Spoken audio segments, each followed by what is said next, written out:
Oh man, it's been a while since I've done one of these, yo. Okay, let's see here. Oh, everything's back and working. Let's see. Audio, good. Let's see here. More stuff here. It's funny, like sometimes the tools for YouTube streaming is just not ideal. Like OBS, man, they does not remember my logins anymore. Okay, let me get up the chat window if I can. Yeah. I don't know where that window went. I tell you, mad props to everyone that does this professionally and gets paid. I'm so bad. Uh, let's see. I'm just looking for my stupid chat window. Oh, well, whatever.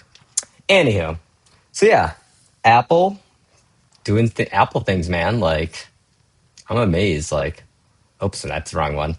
Let's see here. I was ill prepared for today. I thought I was prepared, and then my stupid OBS crashed, and all my layouts I had set up totally gone. But nonetheless, yeah, so Apple, man, did not see that one coming. Like MacBook Neo. Who would have thought that they would actually finally take the entry level laptop sector seriously? You know, I'm pretty amazed. Like, this is going to be a great laptop, I feel like, for 95% of the people out there. Like, all the tech, enthusiasts are talking about how it's so underpowered and 8 gigs RAM. And, I'm guilty. I saw 8 gigs RAM and I'm like, oof, I don't know if that's going to fly very well, but you know, honestly, I mean, if we're being real about it, if what I'm going to use this laptop for is going to be more of my couch device. And I'm mainly getting one because I'm the go-to guy that everyone asks about computers and what they should get. And just from the specs and the presentation alone, I mean, it seems to fit the needs of most, like I'd say 90% of the public out there. I mean, the thing that people don't realize, yeah, it's an iPhone 16 Pro processor, but I have not heard of anyone having issues doing basic editing of 4K video on it, I mean, it's a powerful CPU and chipset and everything, so. Um, but yeah, well, let me throw this up here. I'm going to try to get my This is MacBook Neo, pretty the good trailer, world's actually. all-new Mac at a surprising price. To make it, we reimagined how to build a laptop from the ground up, and we used the most recycled material of any Apple product. We started with aluminum because it's light, durable, and just feels really great in your hands. Yeah, that's the problem with the Windows budget laptops. They're just MacBook Neo has a plastic, sharp creaky 13-inch crap. liquid retina Trust me, I display bought a lot of those for for vivid people, and images and sharp details. I mean, at the this last like 5 years, honestly, I've been recommending iPads or Android tablets over Windows laptops because the people that ask me about this stuff are usually older people in their 60s or later, or usually kids in like their teens to early college years. And honestly, unless they're in computer science or heavy into graphical design or video editing, this kind of laptop's gonna be perfect. I mean, most of them are using iPads right now and struggling with the keyboard and everything, and the limitations of Mac OS itself. I mean, that's the reason. I mean, I bought an iPad Mini 7 like last year, and my goal was to try to make that iPad Mini 7 into the smallest MacBook, quote unquote, netbook you could get.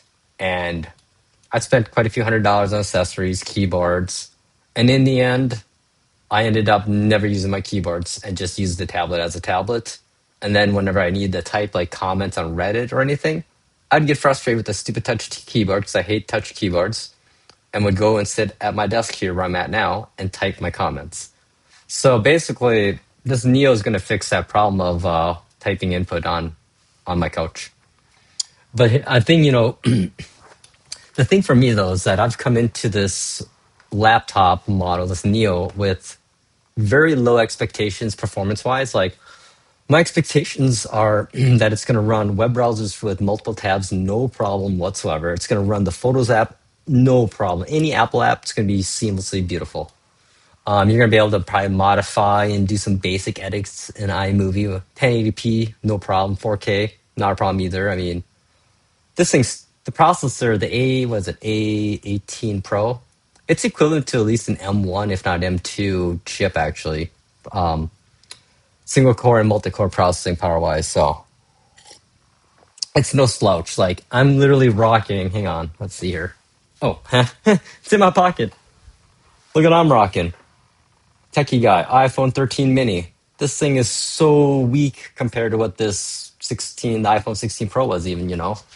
I mean, and then, I got like a little Android device. Like, I am not the king of, like, I used to be the guy that's like, oh, I gotta have the most powerful model, chipset built or whatever, of whatever I bought. And I've come to realize that I've overestimated my power user classification. I'm not really a power user, really, compared to like what I see power users online. Like, to me, power users are people that are like, editing 4K video and, adding like crazy overlays and effects to their video at the same time. And let's be honest, for the vast majority, 95% of us out here, we're not doing that. Like, this is the extent of my video editing is this right here. Like streaming my geek rants to like the 2 or 3 people watching on the interwebs. And you know what? My M1 Max from 2021 is fucking rocking, yo. Like, and the best thing about this Neo, people don't realize the indirect best thing ever. The lifespan of support on any MacBook M chip now has been increased by 5 years more. Like, if the Neo gets support for 5 years, my M1 Max easily is going to be supported for 5 more years. That means it's going to be supported for 10 years. I think we're going to see 10-year support cycles for Apple M chips. So I thought forever. My guess last year was that the next Mac OS would cut off 8 GB or less versions of M chips, but I'm eating my words on that one. That is not the case. I think they're doing something on macOS 26 to heavily optimize for these A chips, I think, and for 8 gigs of RAM. Like, the only times I ever really have seen issues with memory, I mean, I got 64 gigs. I mean, if you got the memory, the system's going to use it. So there's always memory. And like, let's see here, bring up my processes. Like, the most times I really throttle my memory is whenever I'm gaming. So let's see, 64 gigs. Remember, I use 21 gigs just because it's there, and I'm right now doing a OBS, which is actually kind of intensive at times with if you have multiple window things going on, which I'm not too complex, but yeah, processor wise, this thing is like it's just a beast. I mean, I love looking at my cores. Let's see, we have 2 efficiencies only, and then the rest are performance. So yeah, fucking M1 Max, man. Like, I honestly feel like, along with I think quite a few other YouTubers out there, that this Neo the impact this is going to have on the whole industry is kind of the impact the M1 did. Like, this changed budget laptops, the whole landscape overnight. Like, I hate to say it, for Windows makers out there, you guys are kind of screwed. Like, not only do you have to deal with the ire of people having to put Windows 11 on these older machines, now you got to compete with a really good fucking MacBook Neo. Like, I I don't see myself recommending any other laptop going forward if this performs as I expect it to, which is going to be like way beyond what most people need. Like, the fact that it can run like a Safari browser with 15 tabs open and like Spotify streaming, and then also maybe like the Photos app, and then maybe Pages, and then some notes going. My opinion, that's not gonna be a problem. Because what's gonna happen too with, I think, the processor we forget about that we're using here is a mobile processor. So I feel like it's gonna be a little bit better about multitasking and like sleeping apps better than like maybe the M chips do. Because I feel like with the M chips, you don't really worry about that stuff because there's no lack of power really. It's more of a, I guess, lack of RAM, and that's disk cache. So anywho, so let me see here. We'll put this back on while I had like notes written up to try to not be like all over the place, but I know who I am. I'm all over the place. Me and my hippie hair, yo. Its signature magic keyboard is super satisfying This to is the use. reason why this is so good. Why this? My iPad The Mini, multi-use as you see trackpad back here lets you in the click, box and everything scroll, boxed up, swipe, and pinch anywhere it on the just surface. Mac OS versus iPad Apple's OS. Touch ID You allows you to just can't do instantly shit in unlock iPad keys, OS. sign into Like apps, and file finish management's a pain. just like Anything's a that. pain. That's like what you could do on a MacBook, honestly. To I've make it easy, tried for a year to connect the make my charger iPad Mini using two 7 a USB-C small, ports tiny and a MacBook. headphone jack. Okay, here we go. Another point to make here, y'all. Yes, USB 2.0 port. You know why there's a USB 2.0 port on this? Again, it's because of the mobile chipset factor processor.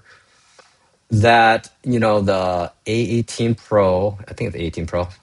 My bad if I'm saying the wrong processor name. Basically, had a USB-C high-speed port, but also you got to remember that at the same time that same year, the other models of iPhones had USB 2.0 ports. So basically, Apple's just reusing old parts. What they're made with the Neos, like a brilliant usage of their supply chain, like because they are their completely own. They're like almost their own. I mean, the fact that they're making their own processor. Like I first saw that, I was very skeptical when Apple started producing silicon and the M chips. I like when they announced they're making their own chips. Was like whatever. This is like another. Who was it? Cyrix, I think it was back in the day when they're competing with Intel and AMD. Just a no-name chip. It's gonna flop. It's whatever. And sure enough, they fucking nail it. Like I mean, what they're doing now, like their decision to put memory on the SoC has literally made them look brilliant with the memory shortage because the memory they're using is completely different than everyone else. It's NAND memory. So, but yeah, it's like what they're doing is, well, oh my God, it's a brilliant, brilliant business decision. I mean, they're using old stock that they have laying around and selling it in a new device and still making like money like crazy on profit. The profit margin's got to be crazy on this thing. Seriously. The only thing that I really had to redo was actually build the board and the. I guess we don't even know. It might just be an iPhone 16 Pro Max board actually in the whole thing. Because I mean, yeah, yeah. This is where Android can never. This is something Google can never do. This is something Microsoft can never do.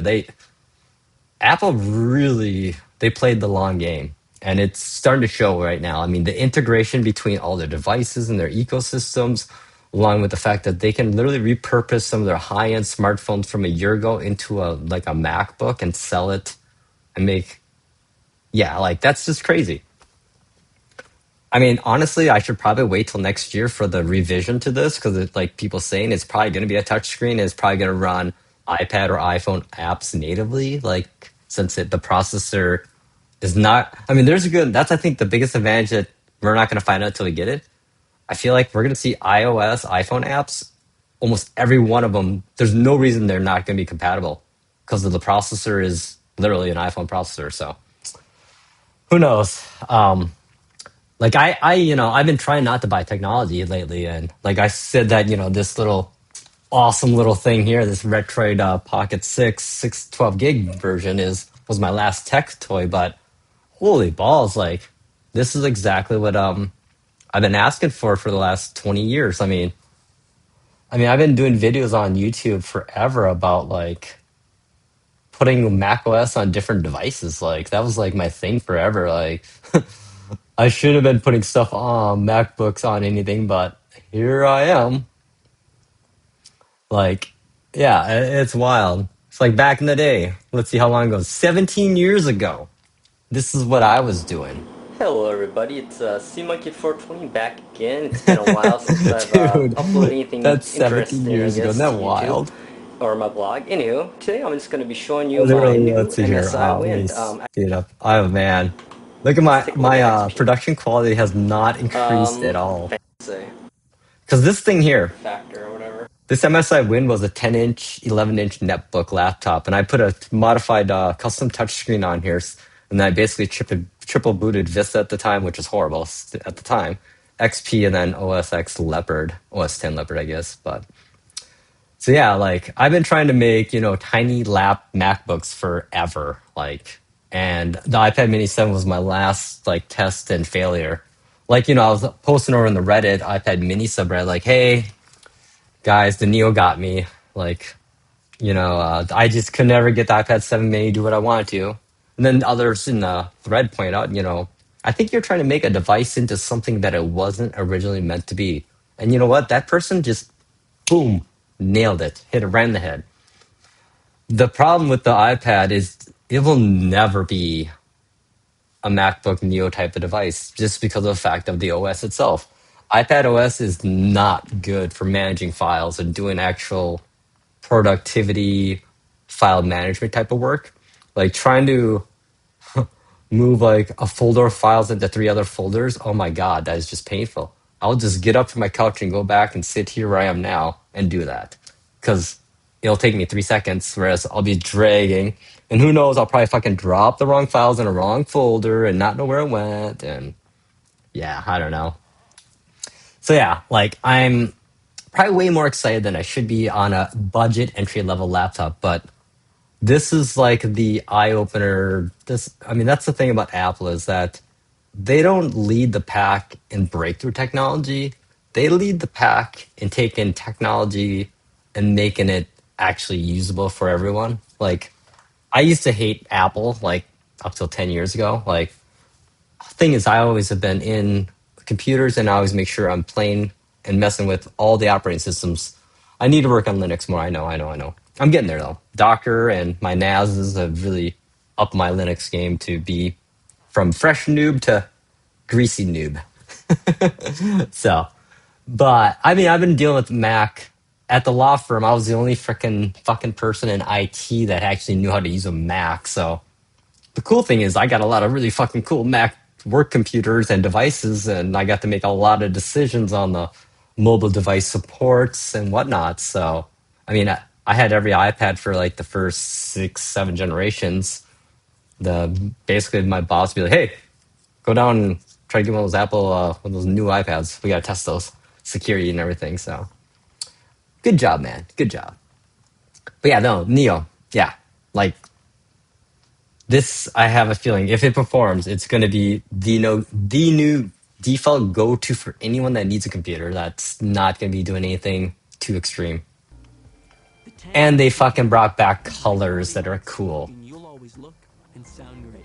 1080p win, basic. You don't need Also anything have better. I mean, I'm running audio 1080p win speakers webcam right with now, spatial Logitech. audio with Dolby Atmos. Audio won't be as When good. you watch No a movie, backlit keyboard. it's kind of like being at the movies. So I It mean, comes in 4 colors: silver, indigo, hmm, blush, Indigo matches my mini. and this fresh new I think it's gonna Citrus. be almost a perfect match. We even color coordinated its keyboard and feet because, There's Apple. details.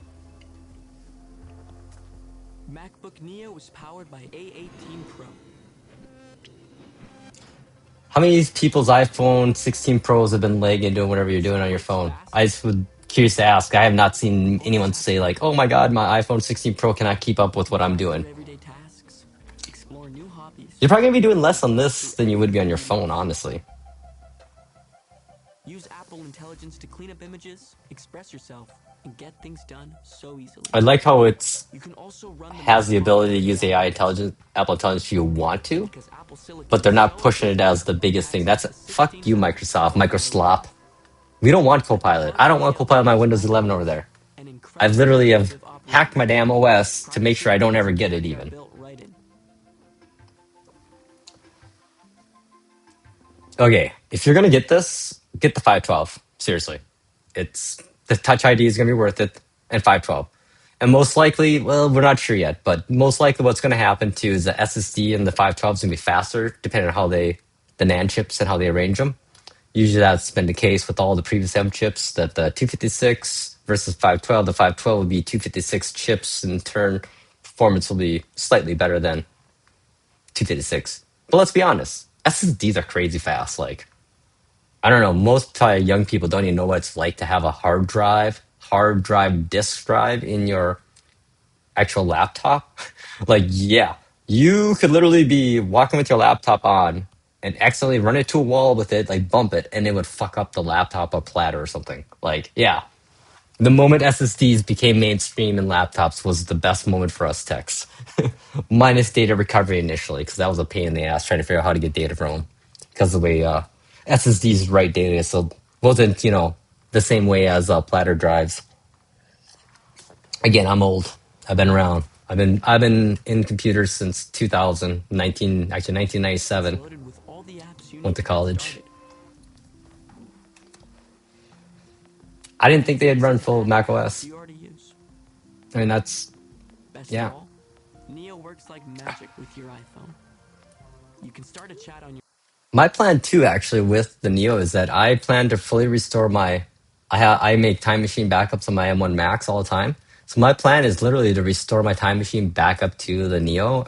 Just I won't be copying all my data because I have 4 terabyte drive in my M1 Max. But basically, I'm gonna take all my apps like over here. I got MKV Toolnix, I got Handbrake, I got all my audio apps, Jellyfin, of course, free. I'm gonna all these. I'm gonna basically take my whole media trans media muxing transcoding workflows over to it, and I'm just going to see what happens. I'm going to be honest that I think it's going to be just fine for doing those tasks since they're not too intensive. It normally like muxing audio takes me like 5 seconds max for a movie and an AC audio track adding, so I imagine on maybe the Neo it takes 15 seconds.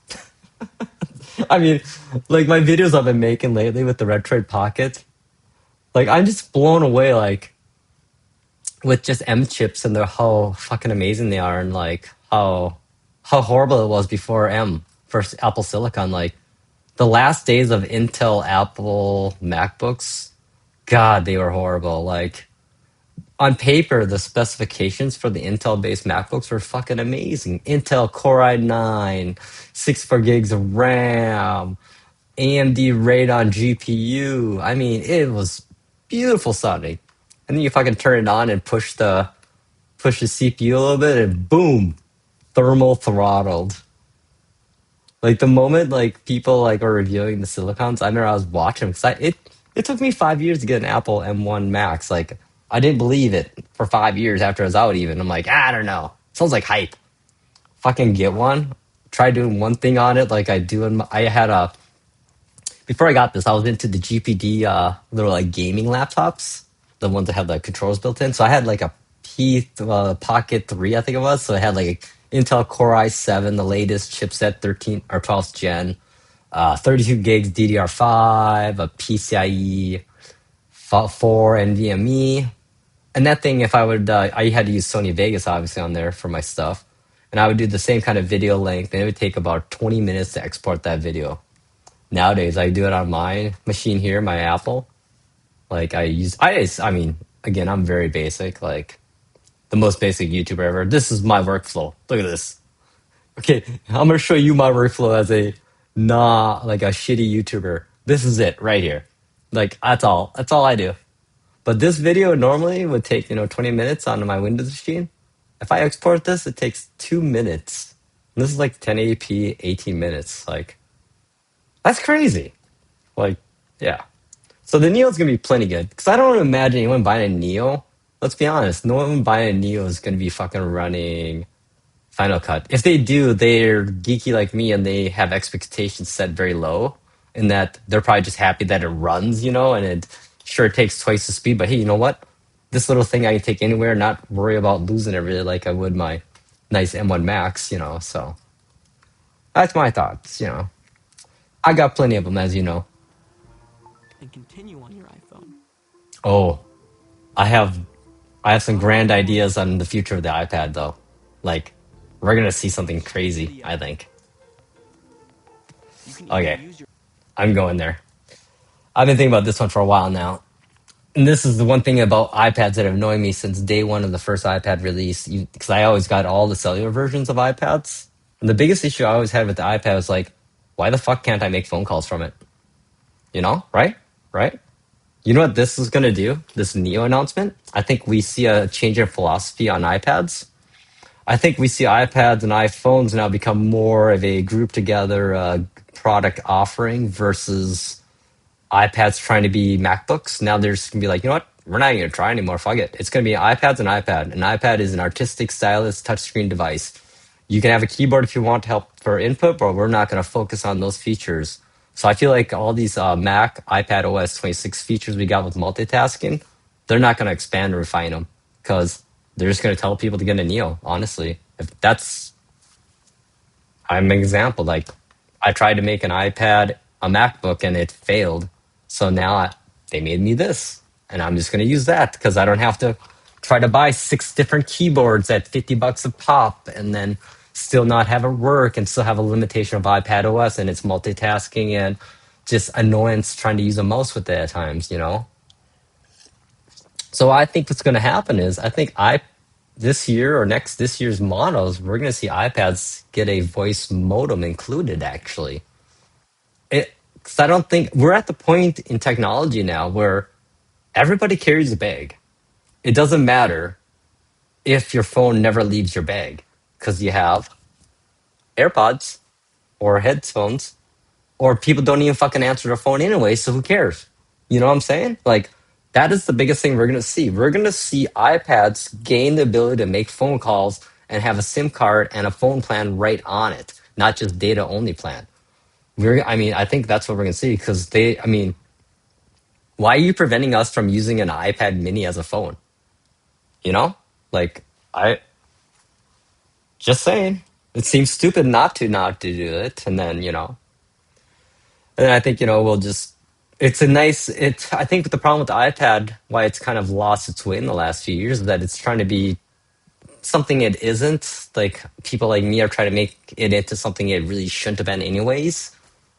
And that the reason why we did that is because there was not a product in between that could replace that feature.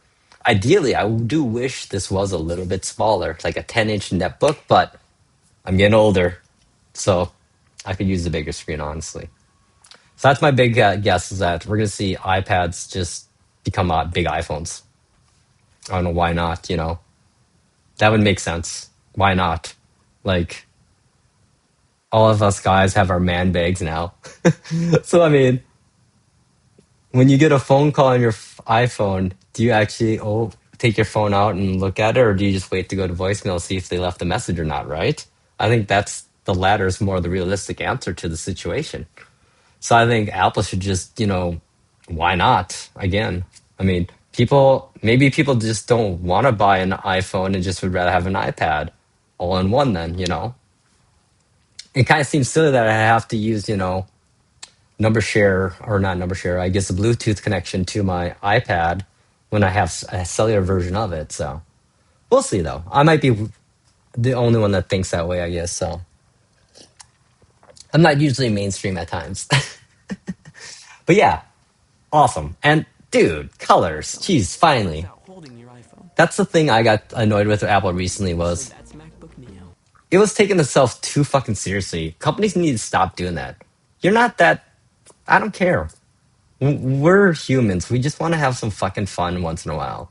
And I would like a device that's not just a fucking gray black slab, which yeah matches everything I have. But God, I love colors. I did get the indigo. Everything you'd expect of a MacBook at a price you wouldn't. Oh God, they're gonna own this market. They are just gonna own it with this thing, man. Like, the educational discount is crazy. $500. I mean, I've seen all the YouTubers doing the videos, talking about kind of talking about all the competitors of the Neo at the moment, and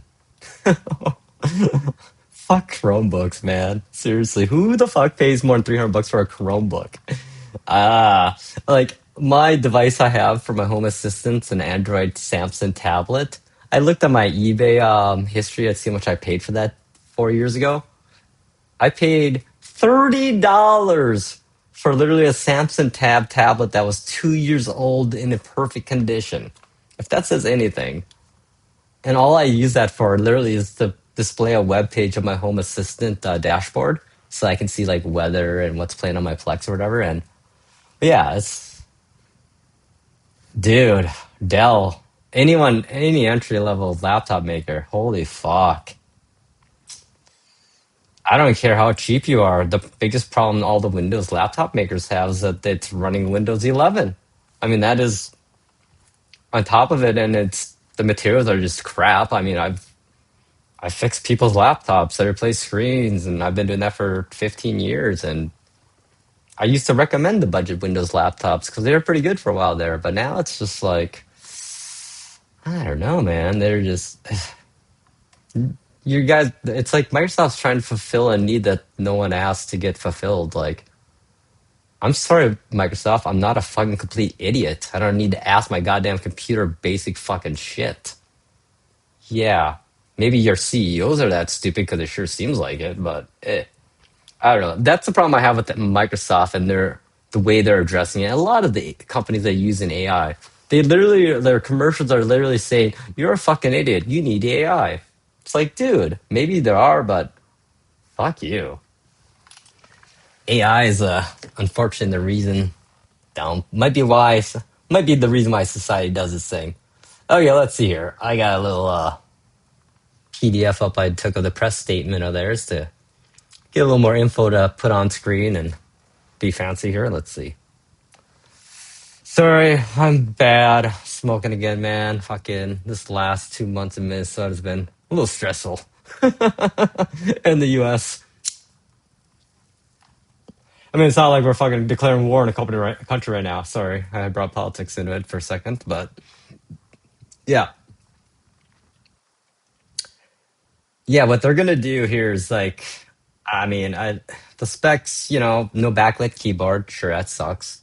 One USB-C 3.0 port, 2.0 port. But I think the idea, people got to realize when they look at the port situation is to think of it this way.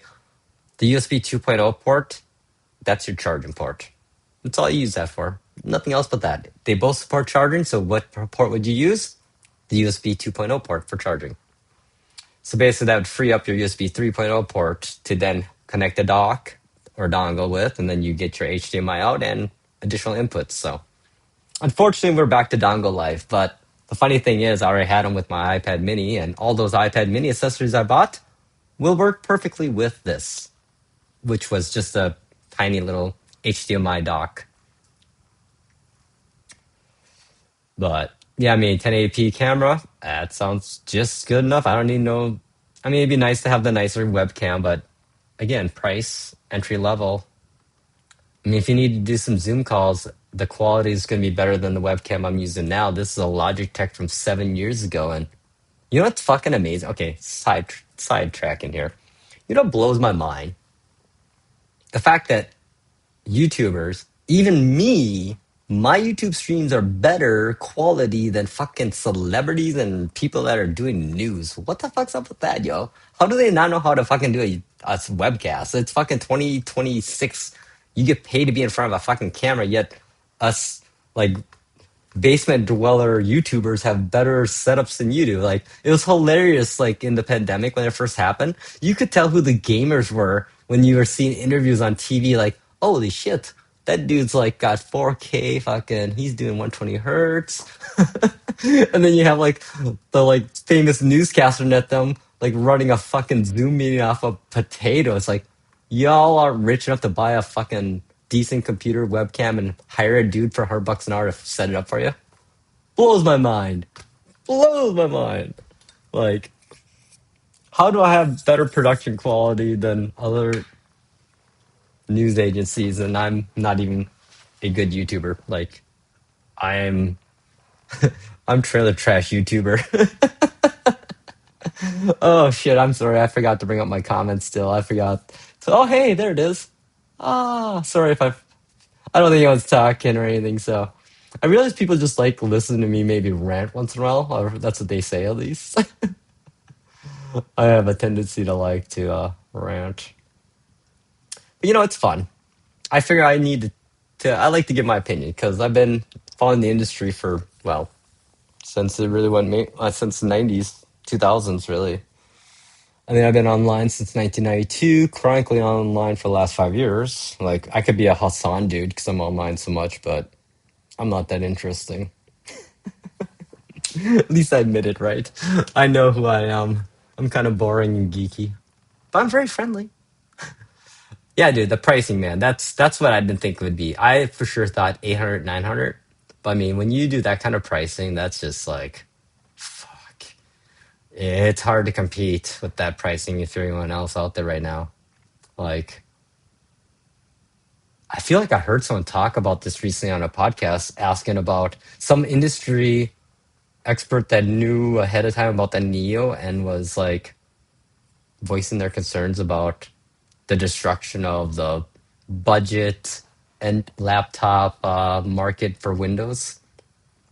Fuck Windows 11, goddamn. I had to migrate my server to Windows 11 recently, last year, and let's just say I have a big checklist on my right side of my screen called Windows 11 to Linux migration project. And basically, I have all my applications I need and things I'm doing on my little Lenovo there to run on Linux. So maybe next month I'll do it. I don't know.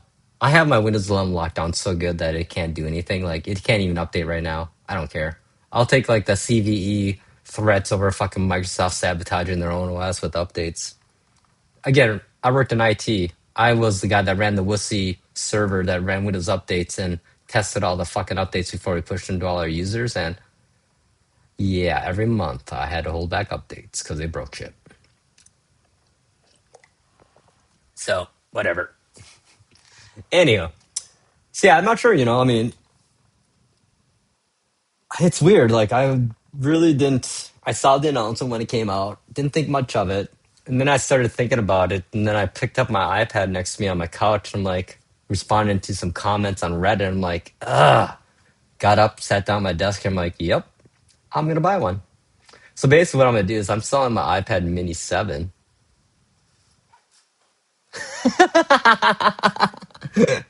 I know I got a potty mouth, yo. But then again, I make my YouTube clearly not intended for kids. Like some YouTube, obviously I don't make any money on my YouTube either. So, but yeah, I fucking I'm a potty mouth. Like you meet me in real life, you probably wouldn't expect me to swear, but then I'll be just subtly dropping f bombs in conversations with like 70-year-old people, and I can tell they like I forget I totally do it, and then like I'll see their eyes kind of like give me a little eyebrow raise, like, oh, my bad. So how you doing, pro watching? I think I'm gonna get me another very very weak beer here while we're doing that. But yeah, no, it's like crazy. Like the amount of oh crap, stupid fridge. The amount of like crazy tech I've seen change is just kind of wild, honestly. Like, I mean, that's the one thing I've been lucky. I mean, I was stupid when I was younger. I literally got myself in kind of a bit of debt in college by buying all the technology I bought, but that was an investment into myself, as I like to say. Because I mean, I was playing with everything that was new at the time, having Palm Pilot 3Cs before everyone else did, had an iPad or compact iPad 3650 in the day, tethering that to my cell phone, my T-Mobile MDAs, my HTC slider pocket PC devices. I mean, it kind of took me 5 years to pay that off, but when I did, I finally broke even. And I got smart too, though. Like I was using eBay before everyone else was, so I could buy this stuff brand new and literally sell it for $50 losses on eBay, and then also make money off of like the guides I would write back in the day. So okay, let me get my script up. Well, I don't have a script. Here's what I got. Let's see here. Let me pop this. Oh crap! New. I don't want a new note. Yeah, it's funny. Like I always wonder, how all the YouTubers do stuff. I'm like, oh, I know how they do it now. They have a fucking production team. Here's my try to keep on track notes were intro, say hello Neo. Talk about me wanting this. Yep. There's me. Yeah, I did that. Why will it be a runaway success? Obviously, price performance factor, entry level factor. The biggest factor that people aren't talking about, well, we are talking about, is the fact that us geeks that are into computers are going to recommend this. That's the biggest thing. Like if we're gonna all of us geeks are ordering these mainly because we want to see how it works and curious to see, and it's a new shiny toy, of course. But I mean, this is the big thing here. the people are concerned about the video stuff, but the thing they don't realize is that it's an iPhone. What are iPhones? What are they situated around?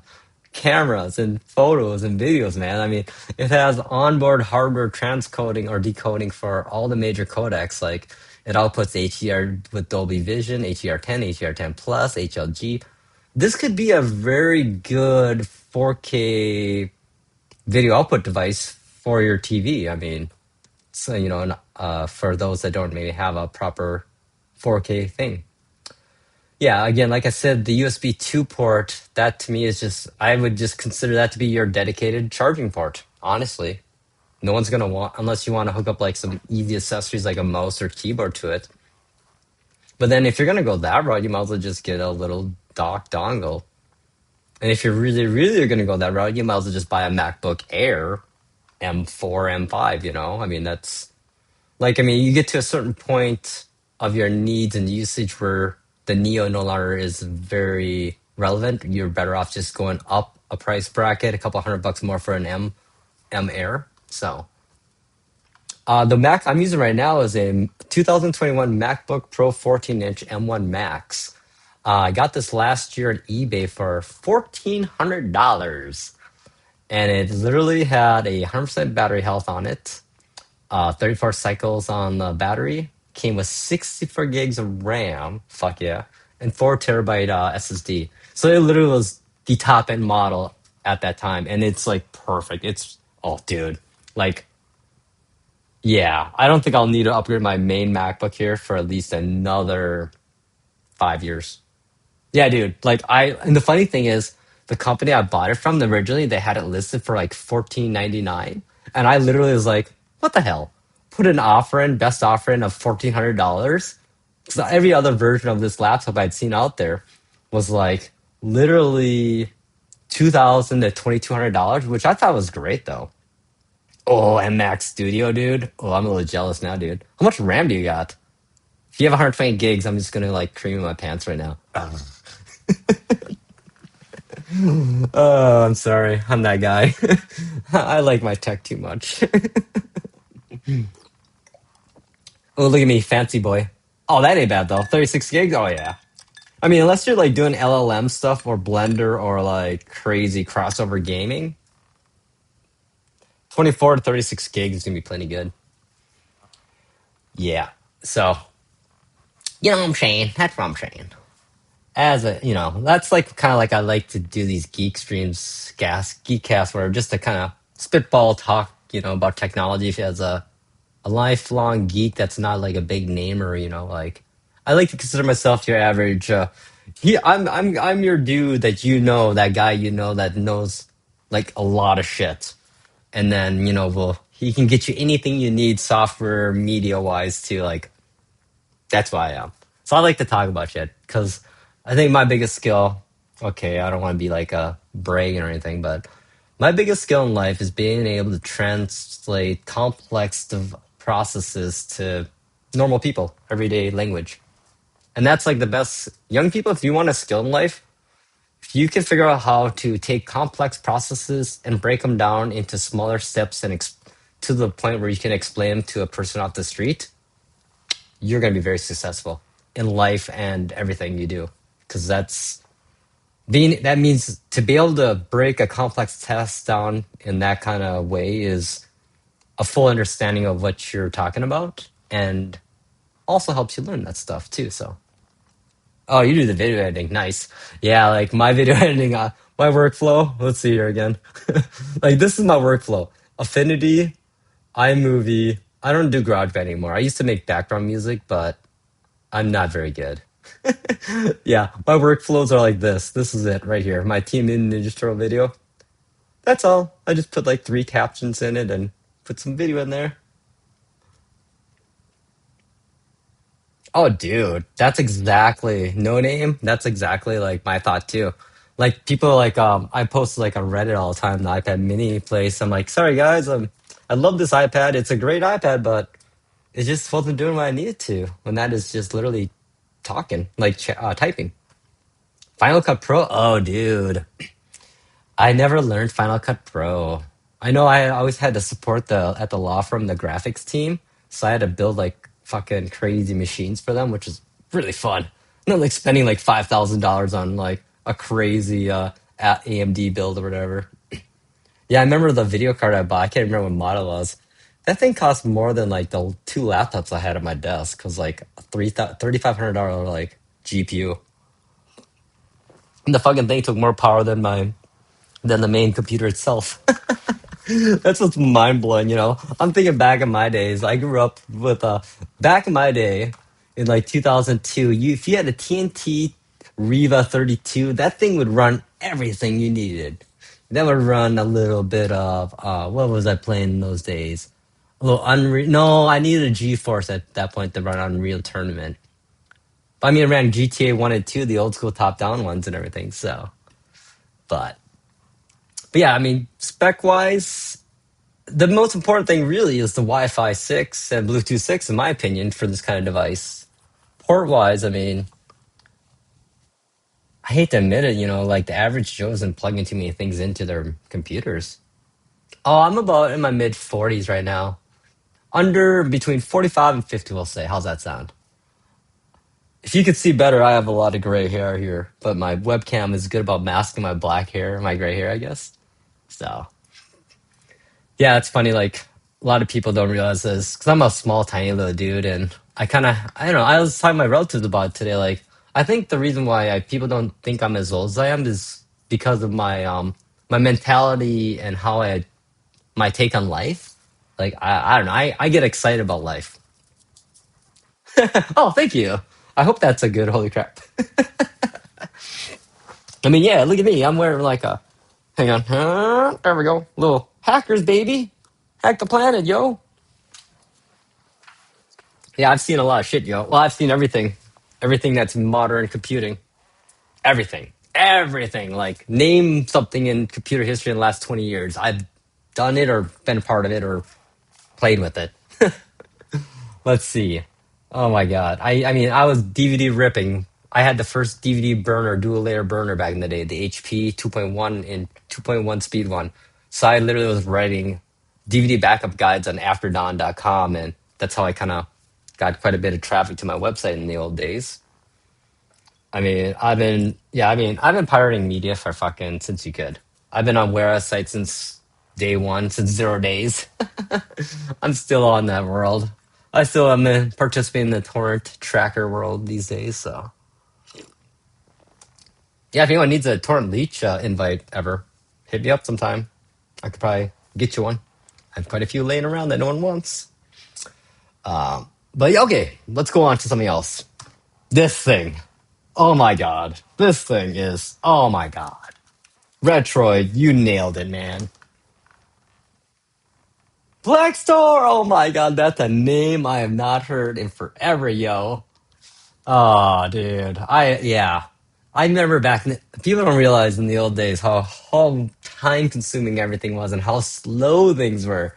Like, if you want to take a dual layer DVD back, let's say in 2001, 2, and put it onto a single layer DVD, that process would literally take you 6 hours because you would have to rip the video, then transcode it to a lower bit rate so you could split it between two discs. And that process alone would take like 6 hours. Yeah, it's crazy, man. Wait, I mean, nowadays, here's what I do. You want to see what I do? Here we go. I use MKV Toolnix and do I have anything in my temp folder here? Let me grab us some media quick here. Since we're going off the rails, actually we can use my Neo broadcast stuff here. Let me just yeah, I'm pretty proud of my workflows actually. Like my goal in life is to make my life easier. Like I use Automator to do a lot of things in my Mac here. The main thing I like to do is make right click type of so basically let's say this is a video I found somewhere and I'm like, oh, you know what? I want an AC3 audio stream or I want to remove subtitles. So basically I set up Automator to just right click here, quick actions, boom, look at these. MKV. This is all using FFmpeg and commands I have. So let's say I just want to extract AC3 audio. It'll extract it as an MKA file and then I can remux it back to, okay, we'll do it. So basically it does it here. And you'll see up in here, oh, my camera's in the way. Oh, crap, where's it at? Well, basically, there's a thing moving right now. I think it actually might be done. Hang on. It's hard to tell right now live. Okay, we're good. Yep, it's done. And then once it's done, it opens up. I guess it didn't need it because it just opened that file. Oh, I changed my settings. My bad. So yeah, so basically what it will do. This is how I make sure with my Plex server I never transcode ever. Is that I always create an AC3 audio track to it. Well, I gotta change my settings. I was messing around with some stuff, bulk stuff, so I changed my multiplexer settings.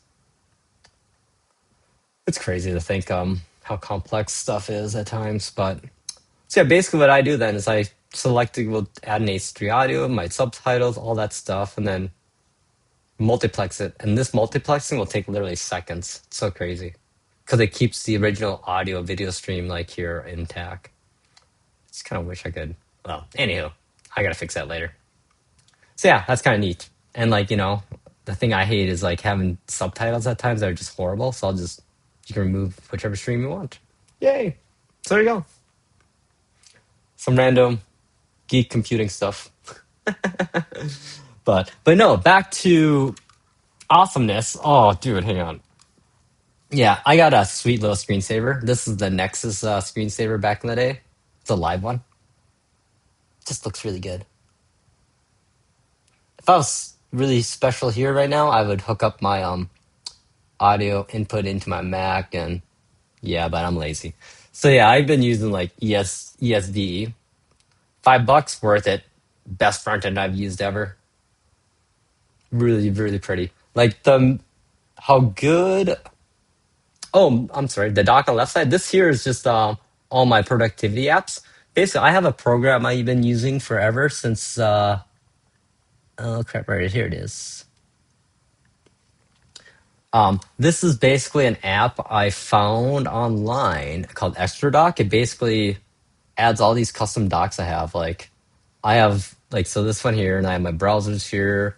These are just all my main ones. This is my productivity video editing stuff, as you can see here.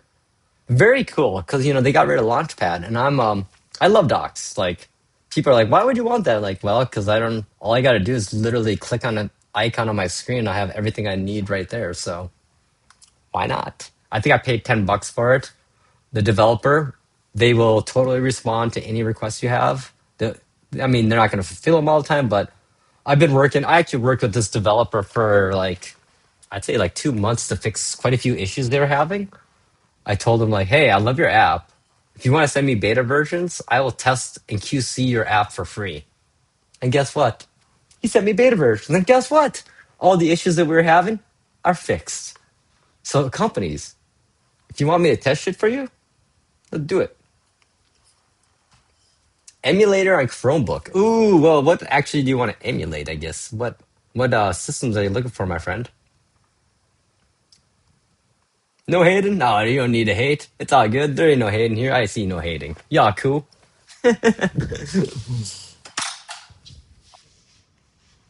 You know me. I'm hippie boy.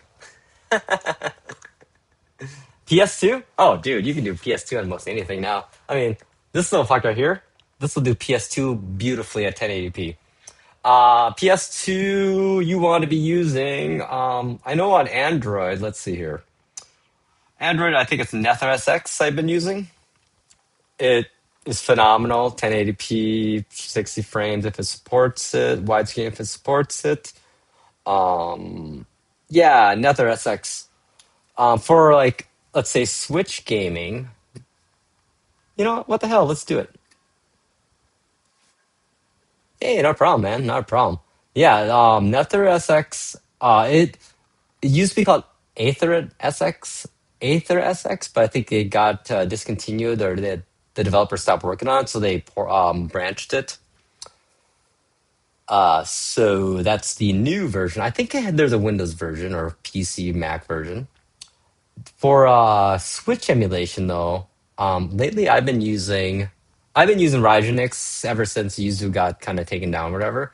Um, which honestly, I guess yeah, I used it recently to test out Mario Kart 8 Deluxe in my game save, so that worked great. But yeah, for a while there, I was using RetroArch. because I had it all set up on my Mac here where I can stream from RetroArch. I gotta tell you, man, that is not an easy task to do. Like setting up and figure out how to do it. Like some random dude posted somewhere on like a RetroArch forum, and I'm like, oh, dude, you rock. He's. They literally outlined the format you need to make the YouTube.cfg file for RetroArch. Basically, you have to include your stream ID key and then a couple other attributes I can't remember. But yeah, it's crazy. Good stuff, though. Yeah, if you guys have any questions on any gaming stuff, man, I'm pretty knowledgeable. I'm knowledgeable up to the point that I don't actually PC game. I'm more retro emulation gamer type, pirate guy. Like I guess I run some Mac. I mean, I run Stray on my Mac and I run No Man's Sky on here once in a while. But for the most part, I game on my PS5 Pro, which I gotta say, man, if you have a 4K 120 hertz TV, you need a PS5 Pro. You need to play in 120 hertz. Like I got spoiled. Like, oh, dude, that's a question I never realized. What is the screen frame rate on the? I imagine 60 hertz only. Eh, budget MacBook. I mean, I mean, yeah, I get spoiled. Like right now, my monitors I have right now are they're only 1080p, but they're HDR and they're 120 hertz. And dude, I'm just saying, like, honestly, I gotta. Once you go 4K 100, well, once you go 120 hertz, man, on anything, it is very, very hard to go back. Yeah, I got these monitors like last January each monitor 24 inches HDR 1080p 120 hertz for $80 each. Like ridiculous. And they're very good. And the best part, they're matte display. They're not glossy, which is awesome. Yeah, hey, let's do it together. It's a group surfing session. Let me use my Chrome since I don't think I have any bad stuff in it. I've seen too many YouTubes destroy their careers, which again, I'm not a YouTuber. But what operating system are you running? Are you running Windows or Mac? Oh, never mind. PSSX is still a thing. I forgot about that, man. I guess I haven't ran Windows emulation for a while. Dude, you might be better off if you're running Windows, PSSX2. I don't know if there actually is a Nether SX for Windows. It might just be an Android build. Oh wait, hang on a second here. What we got here? Nope. It's just yeah. Never mind. So yeah, I think PCX2 is kind of what you want to do. I forgot about that. It didn't. Yeah, it's like a emulation world's like a oh dude, there's so many moving components to it, especially if you're doing different platforms. Because I've always emulated on either Mac OS or Windows or Linux slash RetroPie slash Raspberry Pis. Which it's funny, I built I've built mini RetroPie machines in my day. Like I've had all the Raspberry Pis from 1 to 4. But the sad thing is, after I build them, I never use them. Like I don't play them. Like, but you know what I do? I play these. For watching, I hear dog. Once you go 120 hertz, it's hard. Like it's jarring to go to anything below 60. Like hard to believe. Like funny thing is, I was playing No Man's Sky on this thing here in Switch, and it gets like 40, 30 to 50 frames per second if lucky. I then like last yesterday went on my sat on my couch, played some No Man's Sky on my PS5 Pro. Oh, my eyes were so comfortable. Like they were so happy to see 120 hertz and the buttery smoothness. Like I never believed like oh you can't tell the difference between 60 and 120. Once you once you get 120 on like more than two devices and you use regularly, it's it it's very noticeable 60 hertz. So yeah. But anyhow, yeah. So PCSX2 is probably your go-to, I'd say. I haven't really done like I said PC emulation so in a while. Yeah, it's funny. I've been watching all these videos about people like all the big tech like YouTubers like saying, "Oh, I don't know about the memory." Here's the thing, YouTube people out there, tech YouTubers, you're like the 1 percentile of techies. Like I'm not even a 1 percentiler. I realize like I'm power user, but I guess knowledge wise, I'm maybe 5%er, but usage wise, I'm in the 90. I'm probably in the 10 percentile. Like, I think that's a big problem us geeks have is that we overestimate our usage of our machines. Like, we over future proof our device to the point where we're paying so much money for something we're never going to utilize. That's my biggest problem. I realize.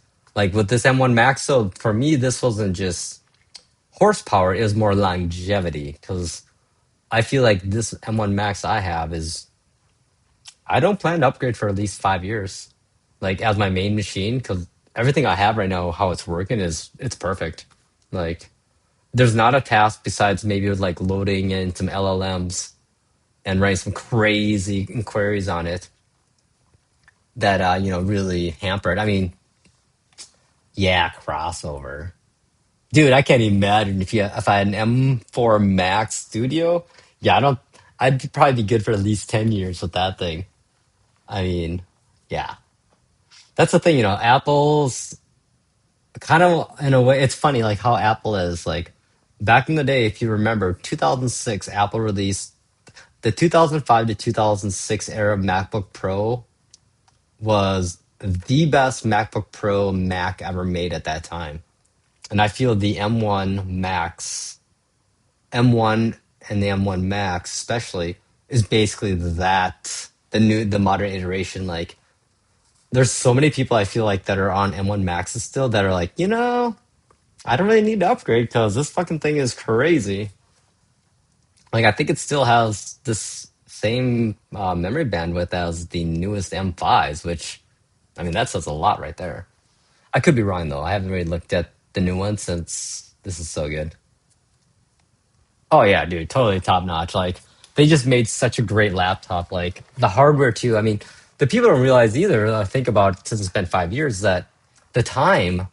This is, I mean, at the time that the M1 Max M1 Silicon was released, was there was a point that a lot of the tech bloggers thought Apple's leaving the laptop sector, like because they hadn't refreshed any of the MacBook Pros with new Intel chipsets or processors for like 2 years. I mean, back in those days, we were lucky to get a new chipset every 4 years for a while there, for that decade.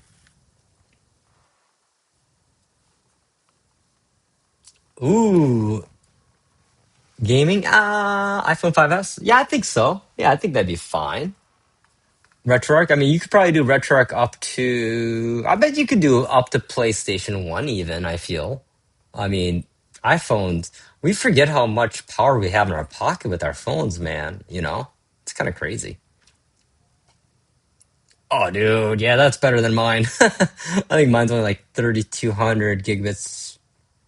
I want to say 3,200 gigabits per second. I can't remember. I guess, I've realized that I love specs are good to give you a general idea, but the reality is it's how it works in the real world. And sometimes specs can't even explain how things work in the real world. It's kind of like that Apple magic or the computer magic fairy dust you get at times. So, oh man, I'm sorry, I got stuck on this like here. Yeah, it's just funny like watching all these.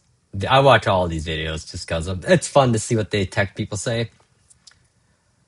And I think the general consensus across this guy, like the budget Mac, you shouldn't probably buy.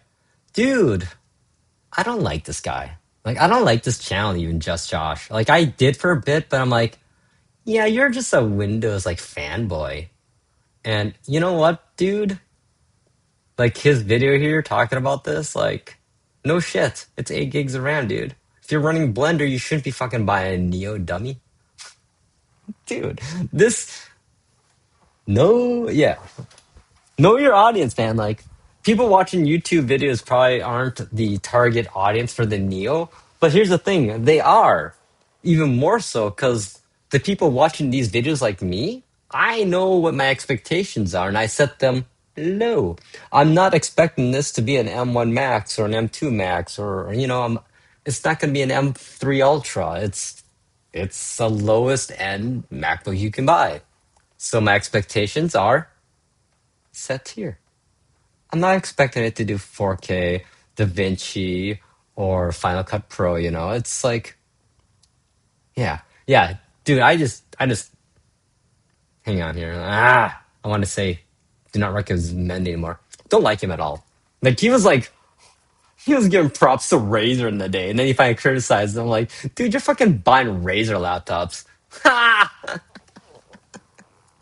What has Razer done good in the last 3 years besides destroy their brand and reputation and put out shit fucking laptops? I'm sorry, I mean, if you're gaming on PC, I guess, I don't know. I just can't get into PC hardcore gaming because it's just fucking ridiculous. Like, the amount of power usage for your fucking GPU to run a AAA game is what? Seriously? Fuck y'all. I'm just gonna use my PS5 Pro. Sure, I may not get all the PC games, but you know what? I don't care. I don't care. I don't have any FOMO for missing out on any games. I haven't seen a game on PC that I'm like, oh my god, I need to build a rig for that. Are there any games that actually tax like? I imagine they're pretty heavy graphical intensive ones, but I don't know. I'm that old dude now. I used to PC game back when hardware was outpacing the software.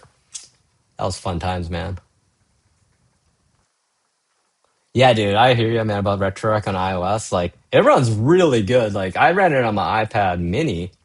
What was I was emulating up to I want to say PS1 very easily. PS2, I think even too. I mean, iPad Mini 7 processor is crazy. Ah, the Aces Duo, man. Oh shit. Microsoft.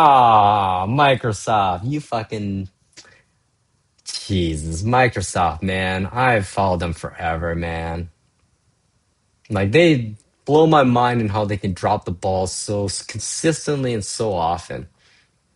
Like, I mean, I followed them in the Pocket, PC, PDA era. I was using smartphones before there was a mark. Okay, I'm so old that back when I think of the word smartphone, you know what I think of? The Windows Mobile definition of smartphone. Back in the old 2002 era, a smartphone was considered to be a Windows Mobile device without a touchscreen. That's how old I am. Yeah, look that one up. Yeah, that didn't last very long though. I mean, that was back when oh god, what was that what was that Windows mobile device? Keyboard, it was it was a Motorola Droid. Oh, I loved and hated it. So I had to support it and it always fucked up. I had to redo the whole ROM and users would lose email drafts, they'd be pissed off. So yeah. Oh, excuse me. That was totally a beer burp, my bad. My bad. But yeah, I mean, fuck. I was connecting my iPad Compact to my old school LG Flip 3G phone to do internet in 2002 on campus and streaming my Winamp from my computer at home to college at AM radio.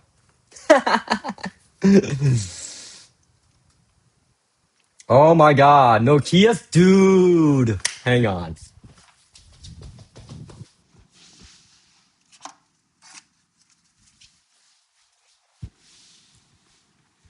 See, back in my day, Nokia, it was more than just a phone. It was a self-defense mechanism. I still got my Nokias. Dude, this is the brick. The brick.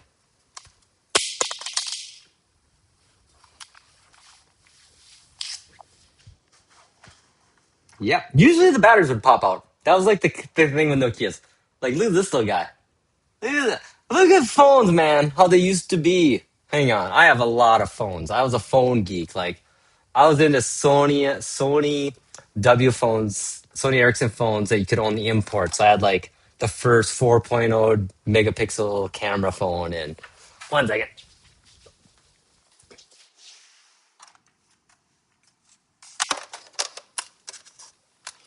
Oh boy. I swear to God, this is how all my streams end up is just me fucking finding all my shit. Okay, let's take it back to my first. This is the first cell phone I ever had. Oh yeah, mom and dad got this so when I went snowboarding, in case I got stuck in the ditch, I could call them. Beauty, huh? And then at the law firm, I originally became the BlackBerry guy. So, oh yeah, look at that. The you have seen one of those in a while. This sucker runs off of. Check this out. You don't see this shit anymore. If I can get this open even. Oh man, I'm getting old. Like my eye. Oh, hang on. I gotta. Wait, how does this work? Well, nonetheless, double A battery, two of them. Then of course we're moving up the world. Then the next thing I ended up supporting was the Palm Trails. These are fucking amazing at the time, actually. Like that's amazing. What amazed me how Palm literally had the PDA smartphone market before there was one, and just dropped the fucking ball. The Palm Pre was a great device with WebOS, but it was too late. The biggest, if I could go back in time, what I would tell every company at that time trying to release phones what they needed to do to be successful was basically pretty obvious. Hey, fucking developers to make apps for your OS and phone. That's all I needed. You want to talk about Microsoft? Hang on, let me power this thing on. I think it's chart. Is it charged up? Oh damn. You may not remember it, but I do. Nokia Windows Phone 7 devices. Like I still have this thing. Like it's got the shitty cover and everything. Like I should charge it up. Oh, my charger's over there. And of course, the last era of the BlackBerry. This is the last successful BlackBerry era. The BlackBerry Pearl and then these ones. And then they got cocky. They thought Apple's iPhone was going to be nothing. And then what did they do? They released the horrible thing called the BlackBerry Torch, which basically was a BlackBerry wannabe iPhone. I had to support that too. I rebooted that. That dude, that attorney that had that phone, I felt so bad for him. He lost so many email drafts throughout the 1 year he had it. And then at the end of the year, when his contract was up, he's like, dude, just take this fucking thing and throw it. Order me an iPhone. It's kind of cool though. Like my law firm was very high on security, so we literally worked with AT&T and the reps to before the iPhone came out. We found out right away about it because we worked in IP and had Apple and Samsung as clients. So we basically made a deal with AT&T to get a 30 IP address block, public IP block, to be specific for our firm. And that way we could secure the iPhones and active sync connections with like a net scaler, firewall routing rules with MAC addresses and cellular IP address rules. Exciting, huh? So that was fun. The funniest thing too is that was like 15, 20 years ago. I remember in that meeting with the reps, we literally sidetracked into like a talk about how we could pay off America's debt by legalizing marijuana. Isn't that crazy? Oh shit. You know, I love BlackBerry keyboards back in the day, man. There's some good shit, yo. Me, router wise, I'm kind of indifferent, you know. I think I got a deal. What is it? I was using an Asus for a while. I used to hack those and put firmware on them, custom DDRT. I think Linksys these days I'm looking at, and then I've been using I think it actually is an Asus. It's a Wi-Fi 6E, I believe. And I gotta say, man, Wi-Fi 6E upgrading from like 5 is way worth it. Like, it's crazy good. So, okay, let me put my gadgets back away. One second. Yeah, it's funny. Like my condo, I have my condo's like a living geek museum because I have all my crap from when I was a younger. Like I have, let's see here, my all my most of my favorite digital cameras, and what else here? Oh, hey, sadly, oh the golden era of my geekiness. Oh, look at that! What is that? Do you remember this thing? Can you believe that it was 12 years ago Google Glass got released? And there's still nothing that is nearly as good? Oh, Unify. Yeah, yeah. We used to use those at work, actually. People love those things, actually, the Unify router systems. Yeah, dude, like I said, I'm an early adopter geek. Like, if it was out, I had it. Like, I spent way too much money. Thankfully, I kept a few of the good stuff. Hang on, I got another fun one.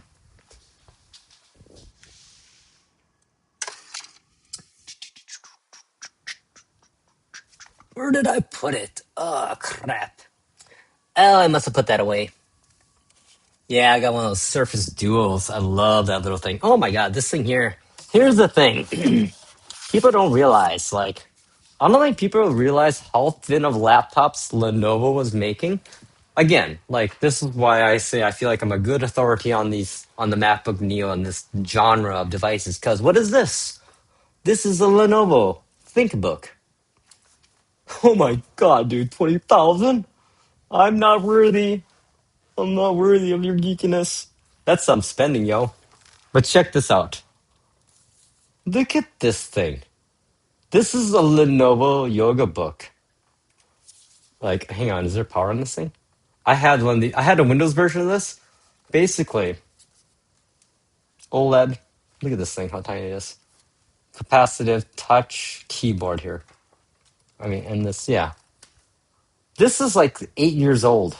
People don't realize that. Like, people are like, don't realize that thin panels have been around forever. I mean, look at this thing.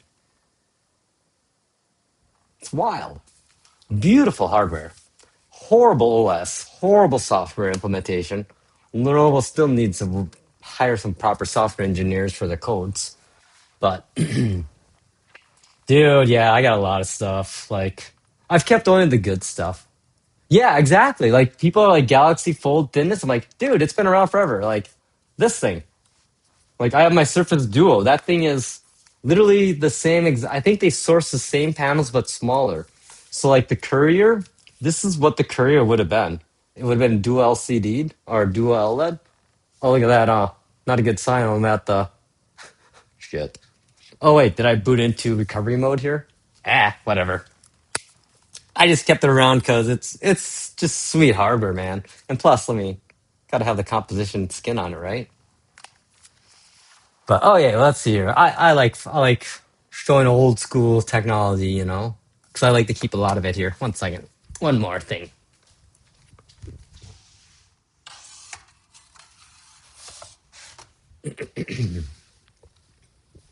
Oh, I forgot I had this one. I bought this actually on eBay. I didn't actually own this originally, but oh man, Sony phones. But wait, oh, the Xperia Play phone. Literally could play PSP Go games on here. Dual analog capacitive touch controller. Apple, this is the biggest fuck up you've made is that you thought that people would want a game without controllers. No. We don't want iPad games. Just fucking commit to it. Okay, here's the thing. Apple can win this PC race overnight. All they got to do is literally create a hardware translation layer that works directly with Steam so that we can literally go into an interface, click install game. It runs, it downloads a wine container or whatever, sets it all up, configures it. We hit play and boom, we have a fucking AAA PC game right on Mac. If I can do that on this little fucking Android, Apple, I think you could put $100 million into a little bit of work and have like if you want to rule the market, just fucking win gaming. It's not that hard. Like, I don't know why. Here's my problem Apple. Apple is like, they're kind of douches still. I'm going to be honest as an Apple guy, even. They're kind of douche snoozes because they think they're better than what they are. And the reality is they aren't. Like, they're idiots because they're wasting away their money and time on thinking they're too good for gamers, for gaming, you know? Like they're still, I feel, the company that views gaming as immature, childish, yet it's a $15 billion industry that keeps growing. Um, and obviously, Apple's people in charge of gaming are fucking idiots, and they need to hire some like people like you and I to run that company, like Microsoft does, and like every other gaming company, because they're all a bunch of dumb fucks that don't know how to game or sell things.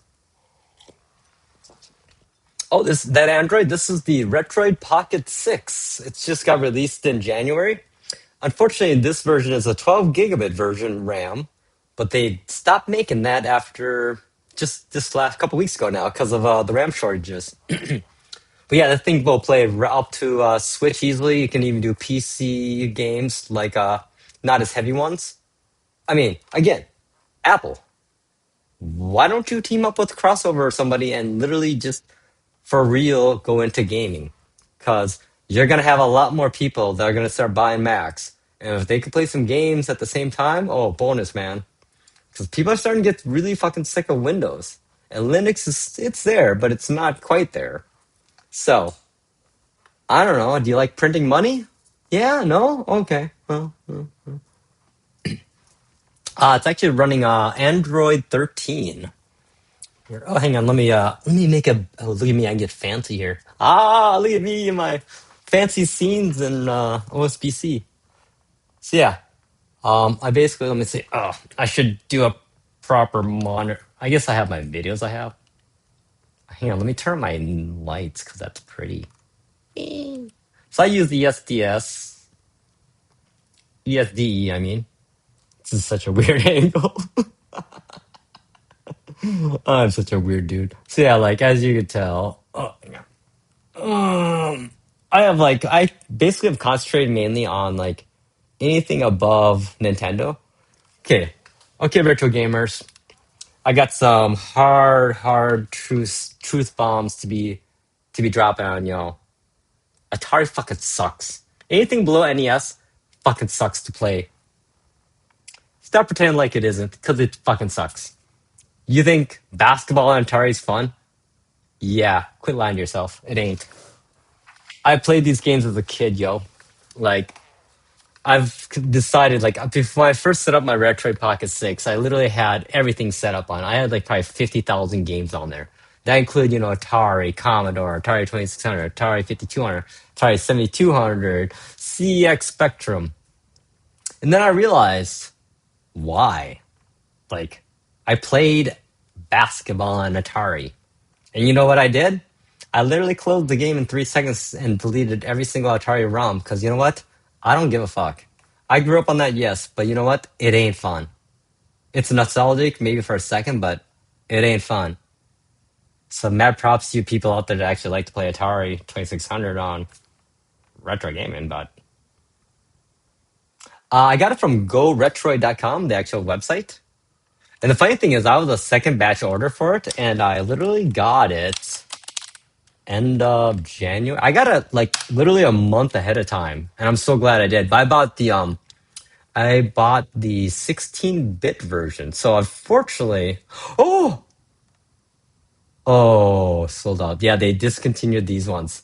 I wanted a 12 gig mainly because of Switch emulation and Game Native Game Hub slash PC gaming.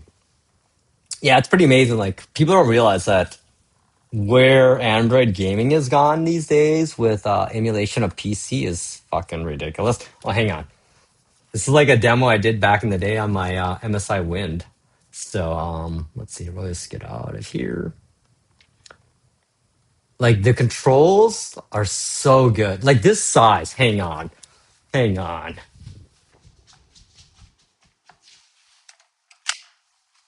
You know me. I'm just grabbing shit all over yo. Okay. The reason why I got this thing here, like I didn't really need it or want it, is because this thing right here is showing its age so badly. So basically, this is my new Vita. Look at that.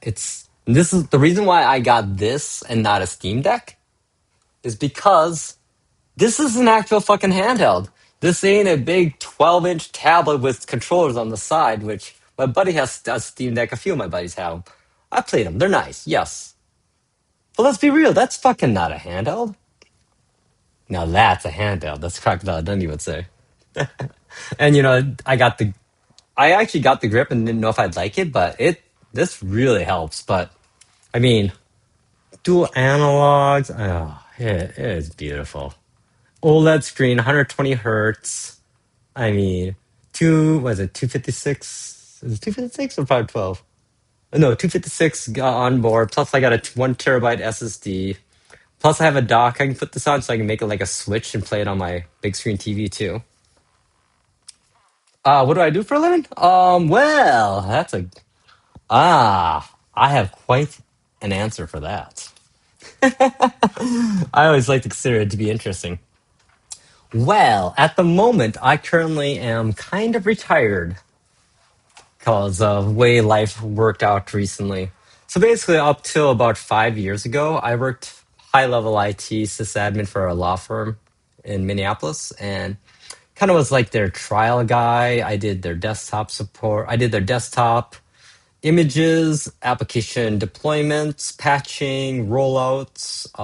In charge of their Citrix server farm, NetScaler, trial support. So I'd fly out with trial teams and go with them and set up all the workrooms in their hotel rooms. And but then 2020, my dad passed away suddenly, and my mom at that time was starting to come down with dementia. We knew that she had at least, and so basically at that point, prior to that happening, literally 2 weeks before my dad died, I had gotten laid off from work because I kind of had a mental breakdown. I realized, like from the pandemic and stress and everything, and just drinking too much maybe, but basically got let go from the law firm after 15 years. So at that point, I was like, you know what? I'm not putting mom in memory care. I'll be her caregiver as long as I need to be. So I basically quit my corporate IT job, moved back to my mom's farm, and for 4.5 years was her caregiver for 24/7 caregiver with dementia. And she unfortunately passed last January. And ever since then, I just kind of been doing my thing. So, dude, yeah, fuck dementia, right? Right? Dude. So I'm kind of a cheesy motherfucker. Like, I hate to say it, like, I feel guilty saying it, but I realize that maybe I shouldn't feel it. But I kind of feel like I can do whatever the fuck I want the rest of my life, and it's okay. Because I gave up my career, but in turn, I don't have any guilt of any of the decisions I've made in my life. Like I know if we could have afforded to put my mom in memory care, but the reality was that I didn't want to do that because I know I could never sleep at night without crying and thinking that I didn't do anything, and we just let her be alone in a memory care center. So sorry, I apologize if we got a little cheesy, sad here, but it's actually not sad. But because you know what, honestly, it was the best decision of my life. Like I know, I've kept up with technology for since I've got fired. I mean, technology is who I am, no matter what. I just breathe tech. Like the way technology and computer works is the way my brain works. So I knew no matter what, if I was employed or not, I'm gonna follow it, be on top of it. So, but yeah, like, so that's what I was doing. And now I'm just retired because my mom and dad planned, and I'm pretty good financially wise in planning, and I set things up so that my sister and I we're good. We're good for a few decades. Oh, Crow watching, man. You are awesome. Thank you for what you're doing. That is so hard. People don't realize how hard of a life a caregiver is because you kind of put your life on hold for someone else. And unfortunately, what happens a lot of times is that the caregivers end up in worse health than the ones they're caring for because they forget to concentrate on who they are as a human and their needs and everything. So mad props to anyone out there caregiving. It's so hard. I'm gonna be cheesy again. I love you guys. Seriously. Like I feel like there's no greater job in the world that I could have ever done than be my mom's caregiver. Like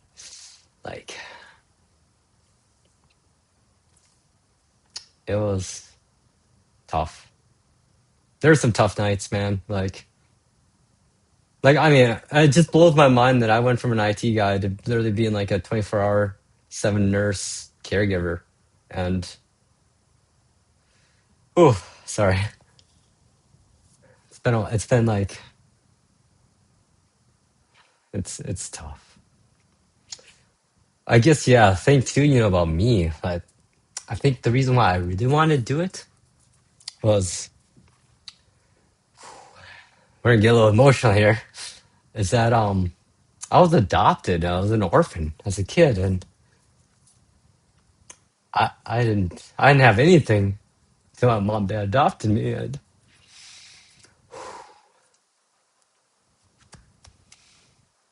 amazing. Like So me caregiving for mom, that was the least I could do. Like it was my, as I say, it's my love song to my mother and my father to be able to give back to the level of which they gave me. I mean, it's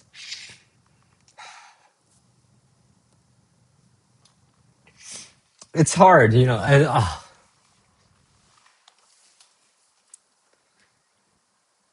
It's easy to say that you'll do the right thing, but then when it comes down to it, doing it is the hardest thing.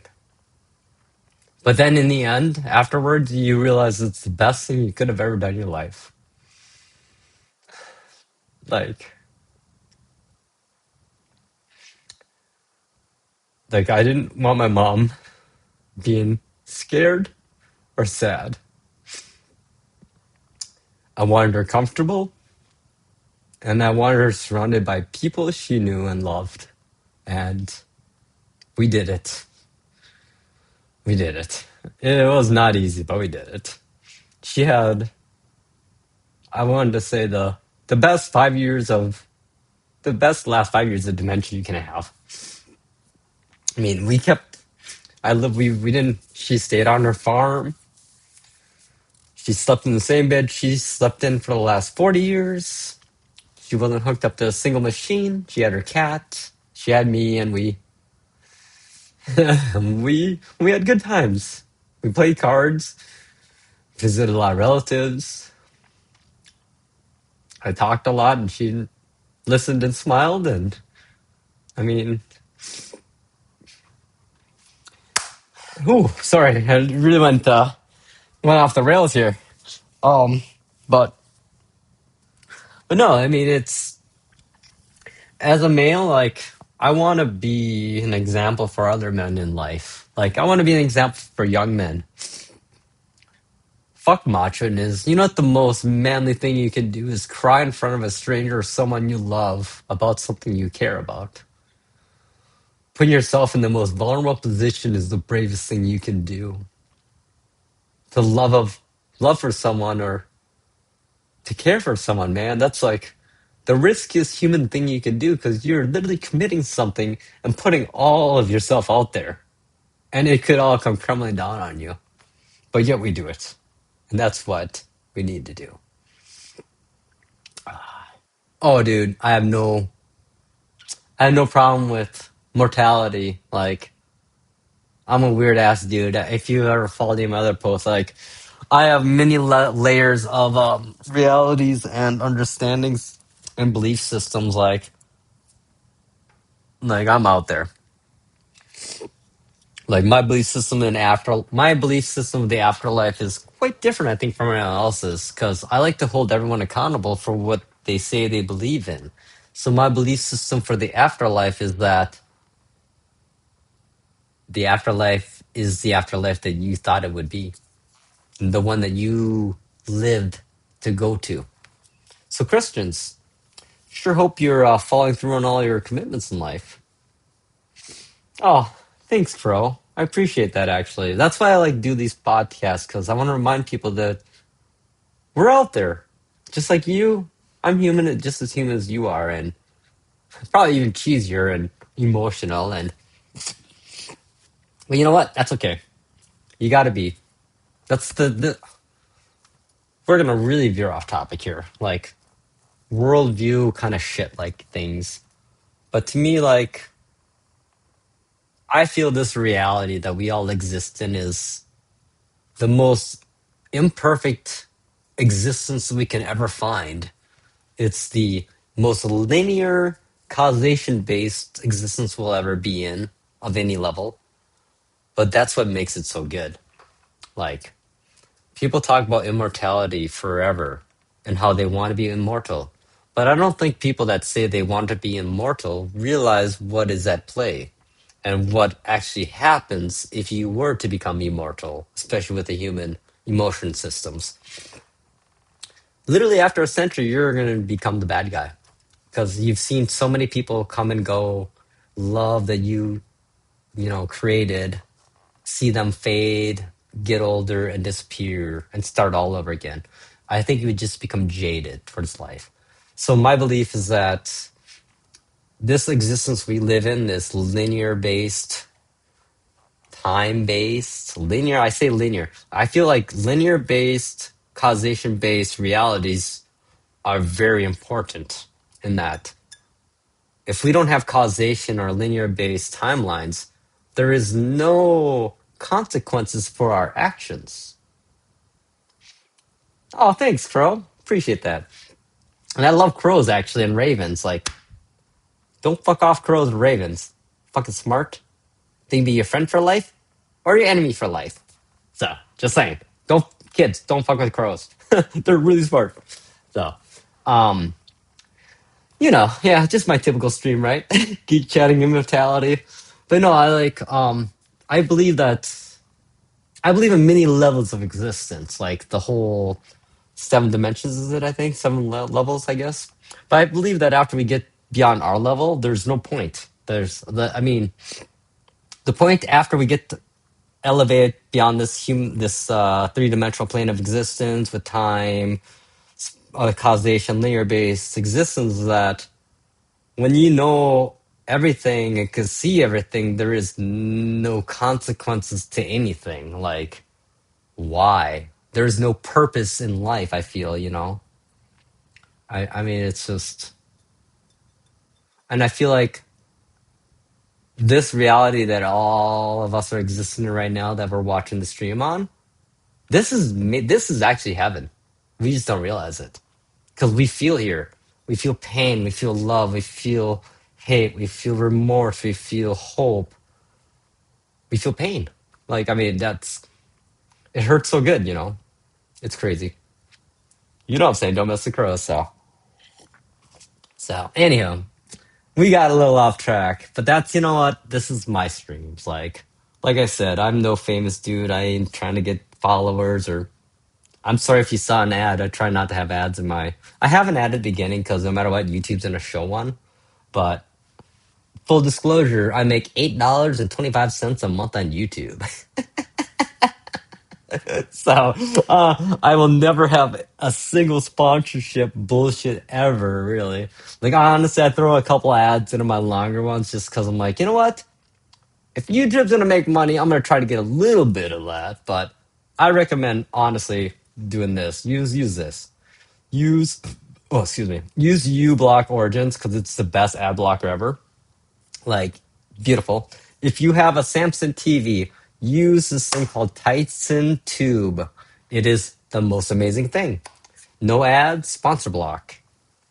If you're really geeky, you could put like a pie hole in where you can basically have a custom DNS router that would basically turn into a black hole to suck up all the internet traffic of that. So I haven't gone that route because I always do that stuff and then I make it too fucking secure and then I block all the stuff I need and I'm like constantly opening up ports and holes and things. I'm like, screw it. I don't need it. Ad blocker. Oh, GoRetroid.com. GoRetroid.com. Right here. Yeah, it's a bummer though that I don't know if we'll see a 12 gig version come back again. I mean, the 8 gig version I've heard for everything is perfectly fine. It's the 12 gig is more the kind of a hedge towards Switch emulation and for any PC, Game Hub, Game Native, Game Light, Win Later. There's so many different ones to use. So you're gonna have a little better overhead with that. But I mean, I played Switch version of Skyrim recently. Holy balls! I mean, that was decent, like 40 to 60 frames per second. I feel like I might have to turn down my speed limit to 100% because I feel like it when I record. I notice when I record, the audio doesn't sync up with the gameplay, but when I'm actually playing it, everything's synchronized. So kind of wild, yo. But so yeah, like MacBook man, Neo. Fuck. If I'm like, if I'm any Windows laptop maker right now, I would probably be like literally throwing in the hat for entry level. Like, I don't know how there's any way they're going to compete. Because the problem again with Mac entry level Windows machines is that it's running Windows. Unless they can get Microsoft to be less asshat-ish and sloppy, they're fucked unless they somehow can find a way to partner. If there could somehow become like a new Mac OS licensing program, which I don't think will ever happen, because that's Apple's biggest advantage is that they control every hardware SKU, and in turn, why Mac OS is so damn good at times. I mean, it's limited to a SKU. Yeah, I mean, when you control that, they've been working on doing this for over 20 years, Apple, and now these last 5 years, and now is you're seeing the results of this. I guess, expansion to parallel markets to basically make a crazy ecosystem. The fact that like I can get a text message, instantly reply from my computer, a crazy long message. Yeah, Microsoft, you can do it. Yeah, with Windows Phone, but yeah, you don't.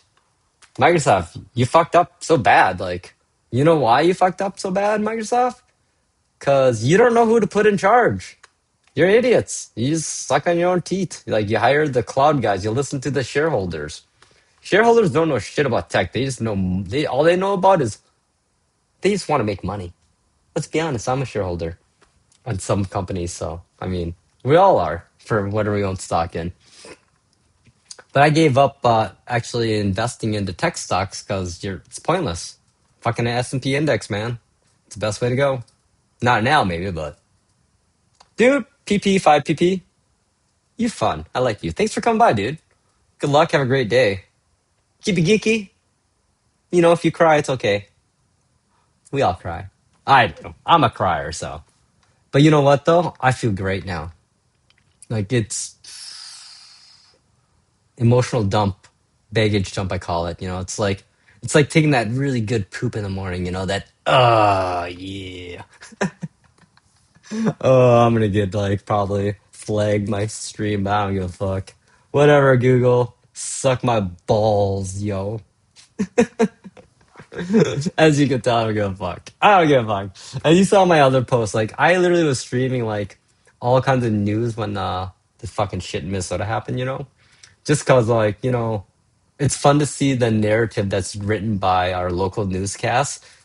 Cause I like seeing the initial raw reactions to news stories. Cause that's them not being told what to say. Not being corralled.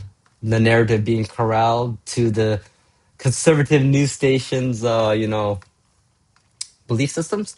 But then as the day goes, you could tell they're getting people chatting in the earphone that, hey, make it about this, make it about this. Like, yeah. So that's why I live stream a lot of the crazy news shit that happens. But okay, 1 second here. I need to like literally break the seal here. Let's see. Let's find something entertainment value. While I do like human things. I guess I could put one of my videos on, guys. Sorry to self promote here, but actually, do I have anything fun? Like I'm so disappointed. Honestly, I'm gonna be honest. I'm gonna have to say real with y'all. I'm so disappointed in my time lapses I do. I have some really good ones and no one watches. But here's the craziest thing. Like this fucking time lapse here, dude. What the fuck? How did this time lapse? I don't know what it is about this time lapse. Is it that good? Like I didn't think this was that great even. You know what it is? I made the music to this. I think that might be it. Okay, can I loop this temporarily? I'll be right back here. I need to. Oh, geez, that's loud. Yeah, that's my GarageBand awesome mix. Not really. Oh, here we go. Okay, I gotta use the bathroom, so I'm gonna loop this while I do that here. Let me do this. There we go. Ha! Hang on, let me do. No, no. Hey, look at that. Look at me and my fanciness, huh? How about this? No. Ah, whatever. I'll be back. I'm gonna leave this here so you don't hear me.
no, it did, didn't it?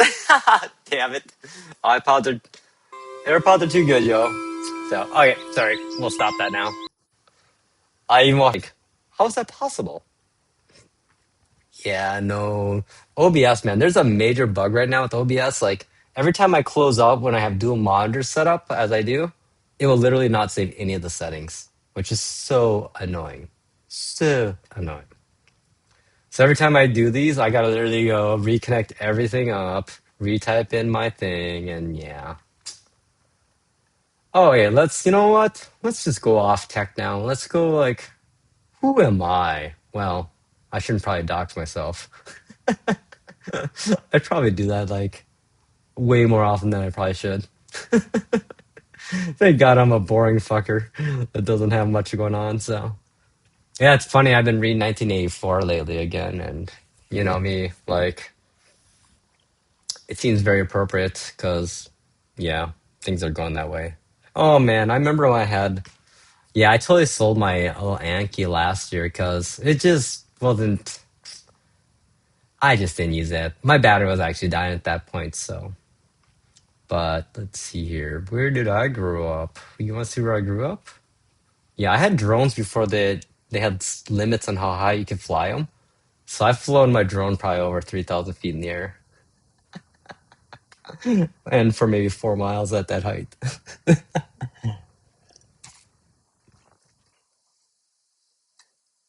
Oh, it's weird. My browser window like freaked out. Yeah, one second here. Let me. Oh, it's weird. OBS like all like.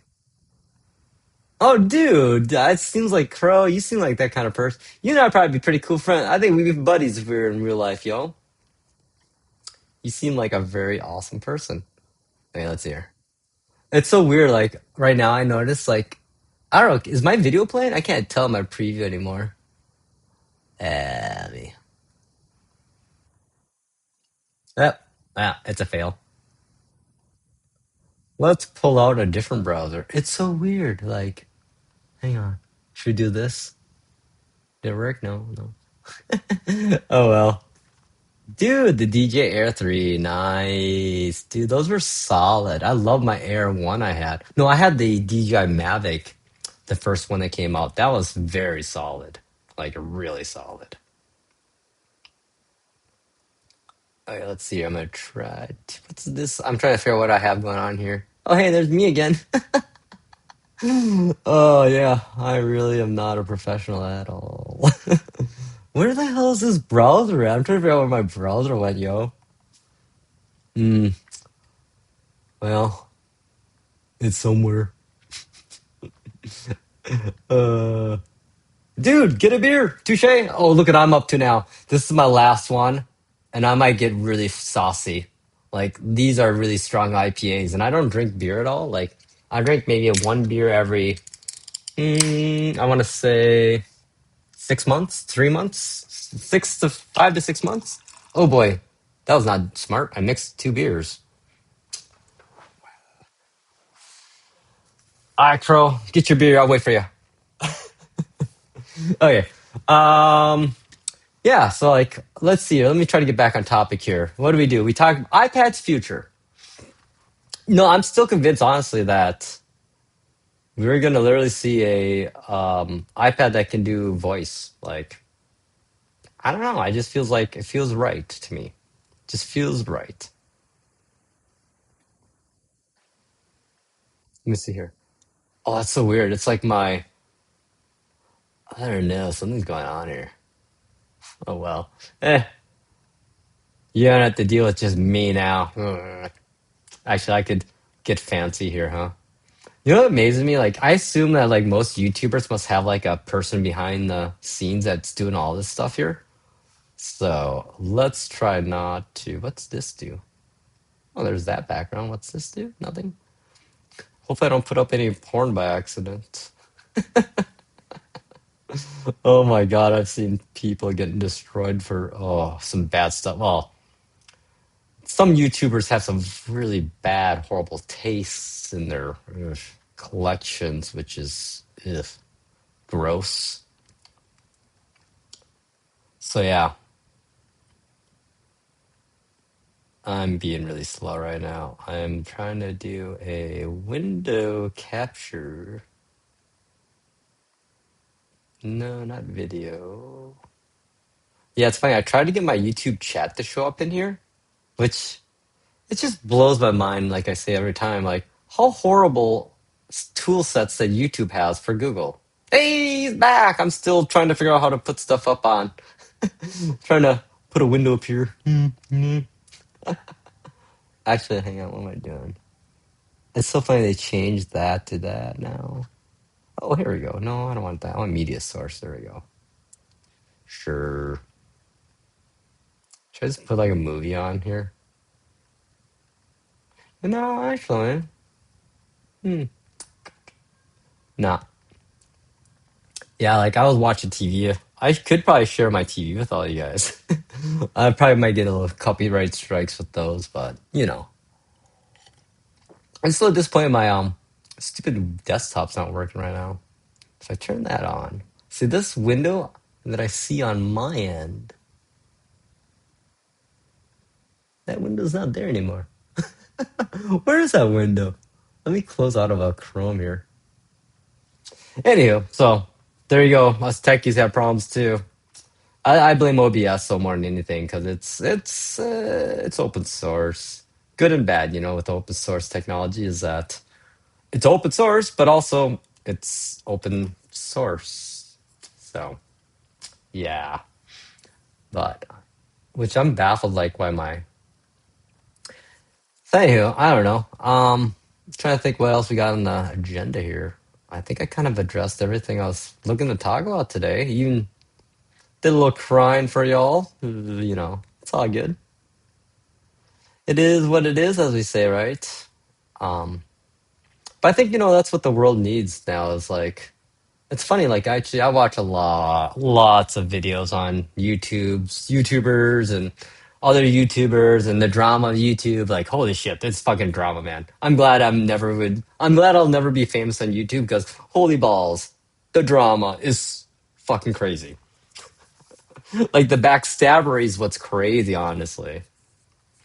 These things, I usually do these like once a month or so. It kind of depends on if I'm feeling in a ranty, venti mood, or if shit's hitting the fan again, like it did, like with Ice Surge or whatever. So, but you know, I usually do like No Man's Sky video game streams where I just play video games and kind of ramble on as I do, as I like to do.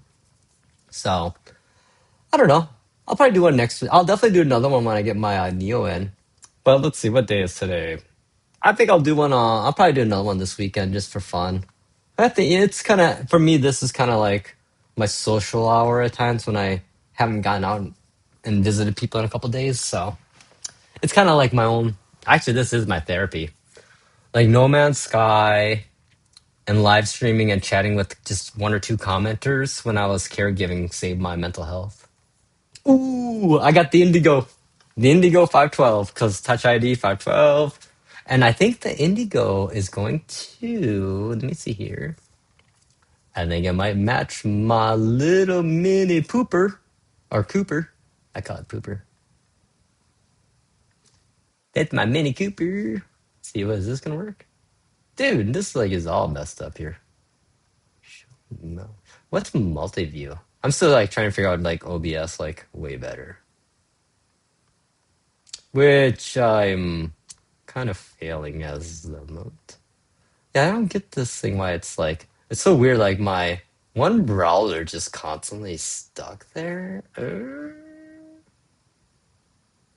Oh hey, I can add a source. Yeah, I'm being that guy now. Just literally looking at my OBS, trying to figure out what source I want to pick. I'm gonna use the deprecated one, man, because I like the window capture device better than. It's easier to use at times. Let's see. Photos. Holy balls, I got a lot of things going on here. Hey, there we go.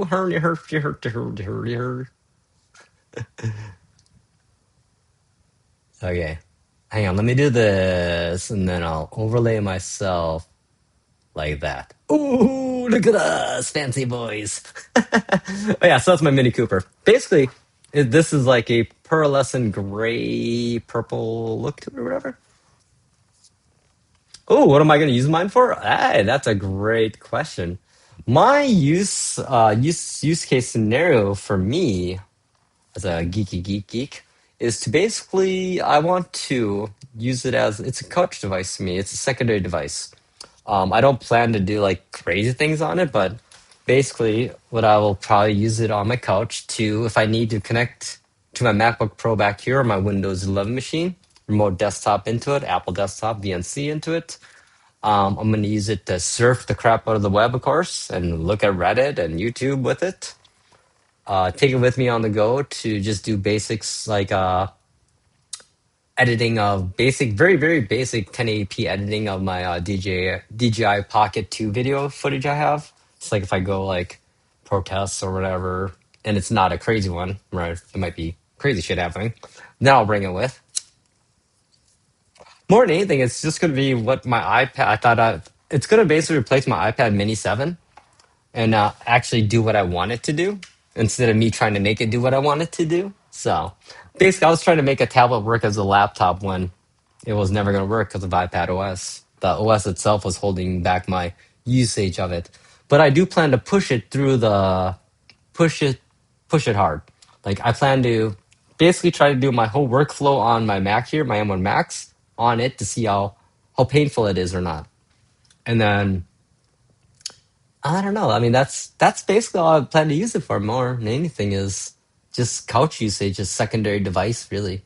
So, but honestly, the other thing I wanted to, why I got it really is I wanted just to see how it is. Like, if I can get by doing what I do normally on my couch with it, anybody I know that needs a new laptop can do whatever they need to with it, no problem. Yeah, that's actually funny. I just literally put my iPad Mini 7 on eBay because I realized that holy shit, the one I got the iPad Mini 7 512 gigabytes cellular. That thing still goes for $1,000. So I'm trying to sell it for 775 with three cases, a laptop bag. What else I got? Original boxing, USB cables, and adapters. So I figured for 775, that's a pretty good deal. 96% battery health, no scratches, beautiful condition.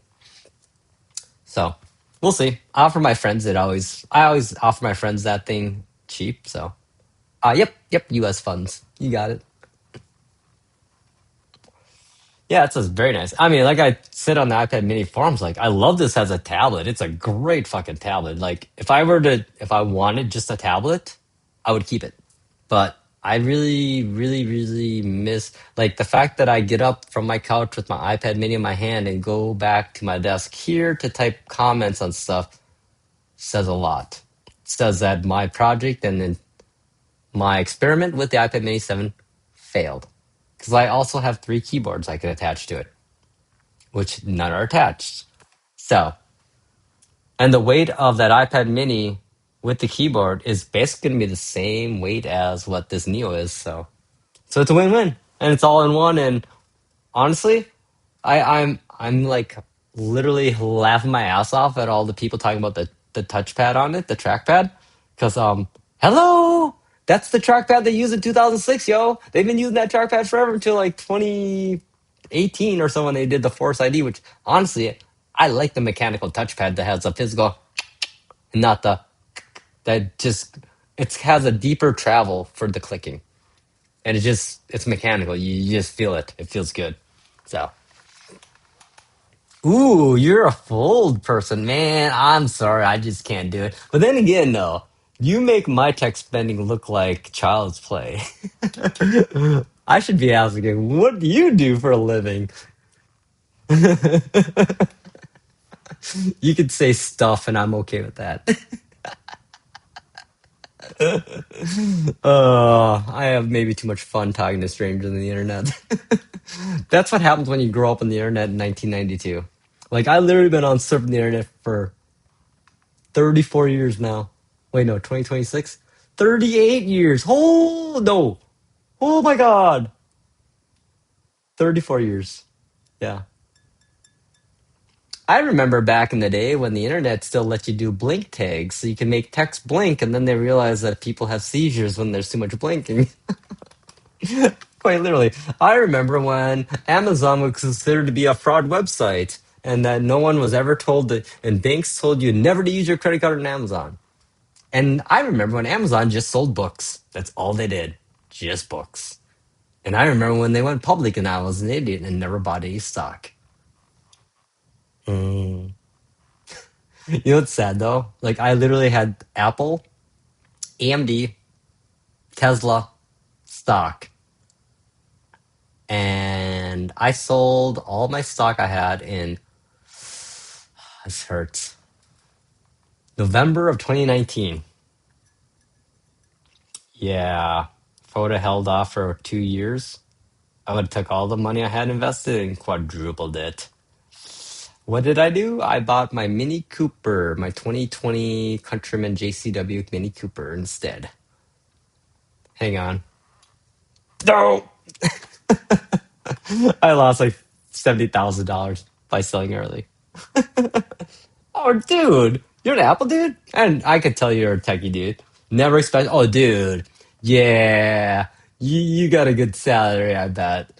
Like your spending's like pocket change. My buddies were network specialists too. Like I remember my firewall guy. I'm like, dude, is it DNS? He's like, dude, it's always DNS. I'm like, it's always DNS until it's not. And I'm like, well, did you check DNS? And he's like, it was DNS. That was the most like that was the best moment, one of the best moments. I'm like, finally it was actually my DNS inquiry. Because as a non-network guy, that's the first thing we ask the network team. Hey, is DNS having issues right now? What's going on? Why aren't we resolving anything here? I don't get it. My IP schemes are static, yo. And oh my god, understanding like ring topography of networks across WANs. Oh, dude. I don't think people realize that aren't techies, like how fucking complex computers and networks are. Like, you make fun of people, like make fun of like techies. I'm like, fuck you. You guys are just idiots. You don't understand how a fucking single thing about how your world that you use, about the technology you use works. Even like you could not explain to me. You couldn't even tell me how you get the internet on your fucking computer. I bet. Dude, Ubiquity. I remember them. I talked to a couple. I talked to probably a guy like you actually and got a demo. Like we filled our server room with their cameras actually because they were the best ones at the time. So sell that shit. I thought about actually. I was thinking about it until they really fucking bombed, becoming a Citrix reseller because I fucking knew Citrix so good, and ZenApp and MDM, all that NetScaler stuff. Like, I realized I could have probably just gotten a job doing that shit and got paid like 200,000 a year, but it's fucking boring. I like user interaction, honestly. Are they okay? Good. I figured. I mean, I haven't heard anything bad about them at all, and that's a good sign. You don't hear praise about companies. It's more you hear the bad. So if you don't hear bad things about a company, that's usually a good sign. Especially with how bad like the major companies are fucking up. Like, I don't get like who the fuck is like in charge of the PR for these companies like Microsoft and like Google even like oh yeah, let's publicly announce that we just gave our CEO like a $40 million bonus for 1 year. What? Fucking A, man. No corporate C-suite person is worth 40 million because they didn't do shit. They literally had people underneath them do all the fucking work, and they literally look at them like, I want to pick option B out of A, B, C. Prove me wrong otherwise, because every C-suite I've dealt with is a fucking tool that relied upon the people underneath them to know what they knew. So, but don't worry, we're gonna get crazy here. We got a moment coming humanity, like America and civilization itself. We have ourselves a moment upon us that's going to come sooner than later, and this moment, well, let's just say if you're in the upper echelon 1% of humanity and society and monetary valuations, You don't want this moment to happen because it's gonna be bad for you because it's gonna happen. Us poors are sick of y'all. I'm sick of $40 million a year salaries. When you're cutting jobs of 5,000 people just trying to fucking make it. And these people that are getting the $40 million fucking money salaries, they already have 100 million in the bank. What the fuck is your point of your greed, rich people?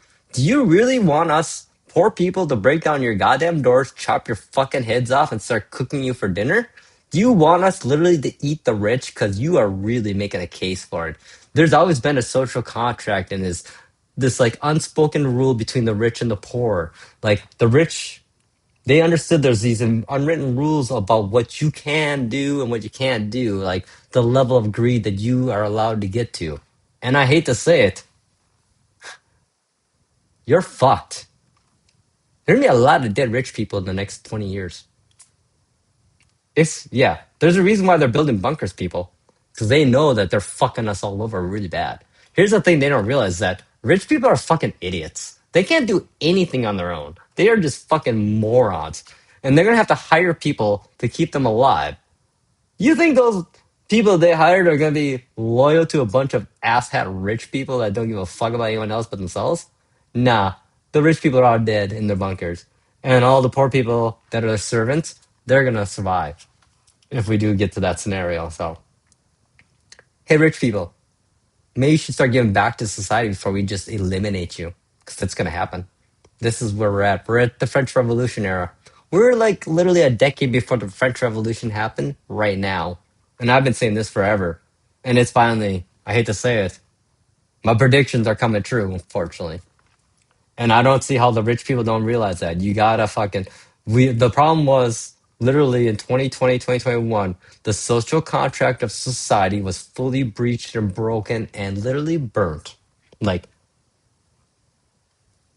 my controversial belief is that there should be no single human in this world that should have more than $50 million.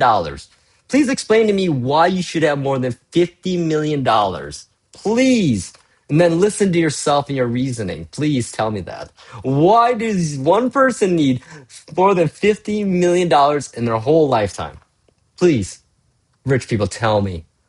Just please do a public statement to the whole world and then realize how fucking shitty of a person you are when you justify that. Exactly. Like I tell my friends, you know what? If I ever got rich, I wouldn't be rich for very long. Because all I need, realistically, and I feel guilty saying it even, I only need $1 million. And that would be, oh my God, I would live the phenomenal life the rest of my life as a single person. Because I only need 20 more years till retirement. I save properly. And yeah, like my living, for me to survive on a yearly basis, I've done the budgeting. It literally cost me, with all my fun stuff, $15,000 a year because I paid off my condo and my car. I don't have any mortgage or car anymore. So basically, I can live the fire life off of a small investment because my existence isn't that, like, my cost of living is very low. Like, my monthly bills are cell phone. I pay 35 bucks a month for unlimited data on here and here with hotspot visible. Do it. It's crazy. I got a great deal. I don't pay cable TV. Arr, cause you shouldn't pay cable TV either. Oh, dude, 4,000. Oh, you know what though? I used to be that guy. I never, before I got, like became a caregiver, I live a life of excess. Like every day in the morning, I bought a $3 coffee and a $5 burrito, $8. Then at lunch, I'd go out, spend 10 to 12 bucks on dinner.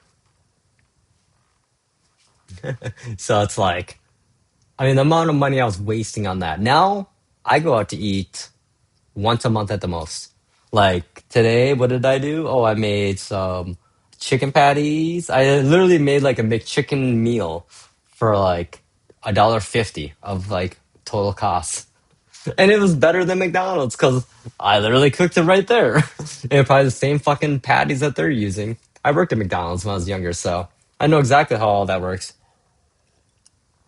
Oh, dude, Crow, man, you and I, man, we're like brothers from another mother. Cause like I have a condo too. I actually here we go. You can see my condo. It's not very good lighting because my webcam sucks. Oh, that's like my shelf of all my goodies. Yeah, it's tiny though. Sorry. Hope I didn't get any motion sickness. Yeah, that's the downfall of my condo. It's a $500 HOA fee, but it covers heat, electricity, parking. Oh, thank you. Yeah, honestly, here, I'll show you my best part. The best part about my condo is that it's one of the only and last condos in Minnesota that is built like this.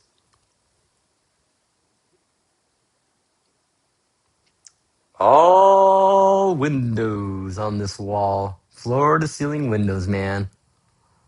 Yeah, it's kind of like they literally built this as like a showcase model condo, and then they never built any more like these. I'm like, my neighbors, they have like a little like balcony area, but fuck that. I would take a wall of windows any day. Like if I would have lived at my mom's farm, I would have built a brand new house, and these are the windows I would have put out there. Like, I don't know why farmhouses don't have triple pane, floor to ceiling windows when you have such beautiful views. Like, oh my god, like amazing. But nonetheless, I will never be living on the farm because I lived there for 4.5 years with my mom, and I know how it works. And no, thank you. I don't like losing electricity randomly or getting stuck on the farm for a week because you can't literally get out. So, so I basically sold my half of our parents' farm to my sister for enough money to pay off my condo. It was like a win-win situation. Like my sister ended up with property of her own. Then she had like she got a deal. I like I gave her literally my half the farm for 50,000, and that farm was worth over 300,000. So, but I didn't need the money necessarily, and I wanted her to have a property. And I told her too, like, if you want to sell this for whatever money, I don't care. Like, it's cool. It's totally cool. So she's thinking about building a little tiny home out there. And I don't know, I don't 100% agree with what she's doing because I've lived out there and she works like 50 miles away. And there's no way she's going to get out of that fucking farm in the winter unless she has a tractor and is up at 5 a.m. plowing. No, thank you.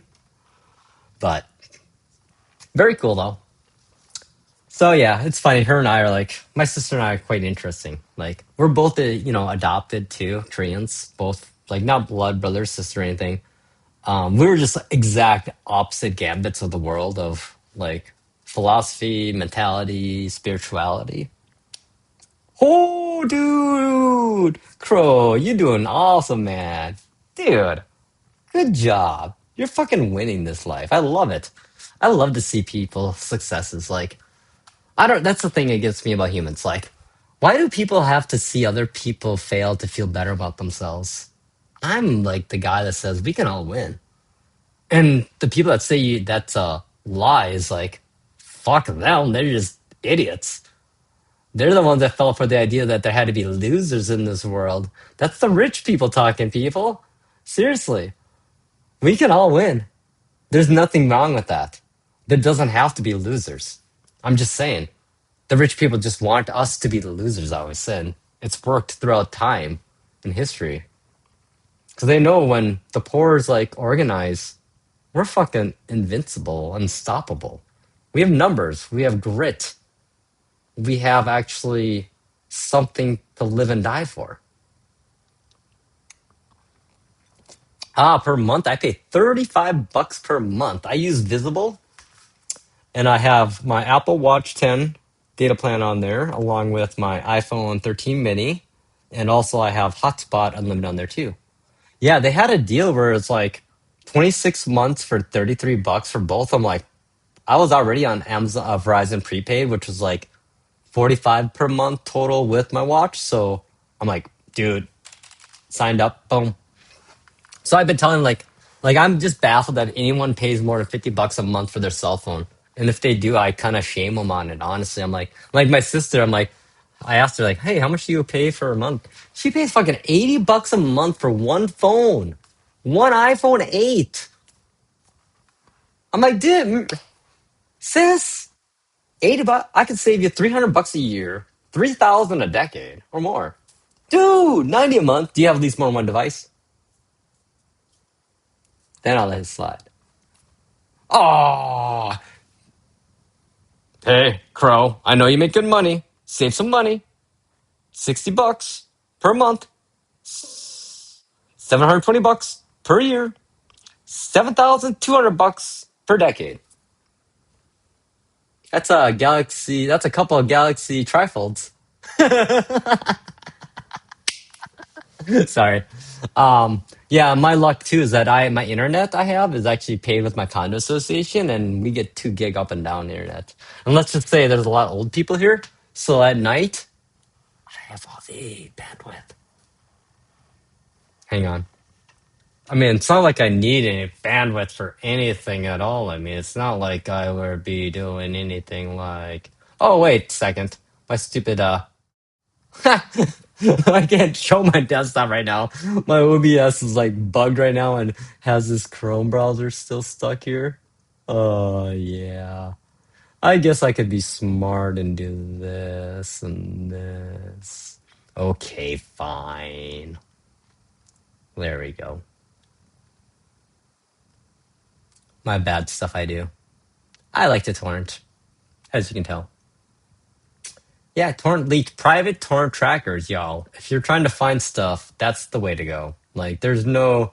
I finally got into private trackers recently, and I mean, here's a sucky thing. I had an actual membership, finally got one to Demonoid, and they literally shut down a month after I got my membership. And I spent like 2 years trying to get membership to that place because it's such a hard private tracker to get access to because you need someone inside to get access to it or whatever. So I was mad disappointed.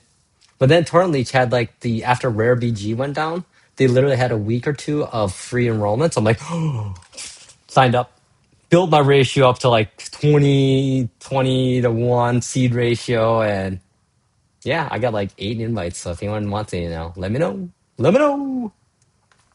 Dude, that's good speed though, Crow.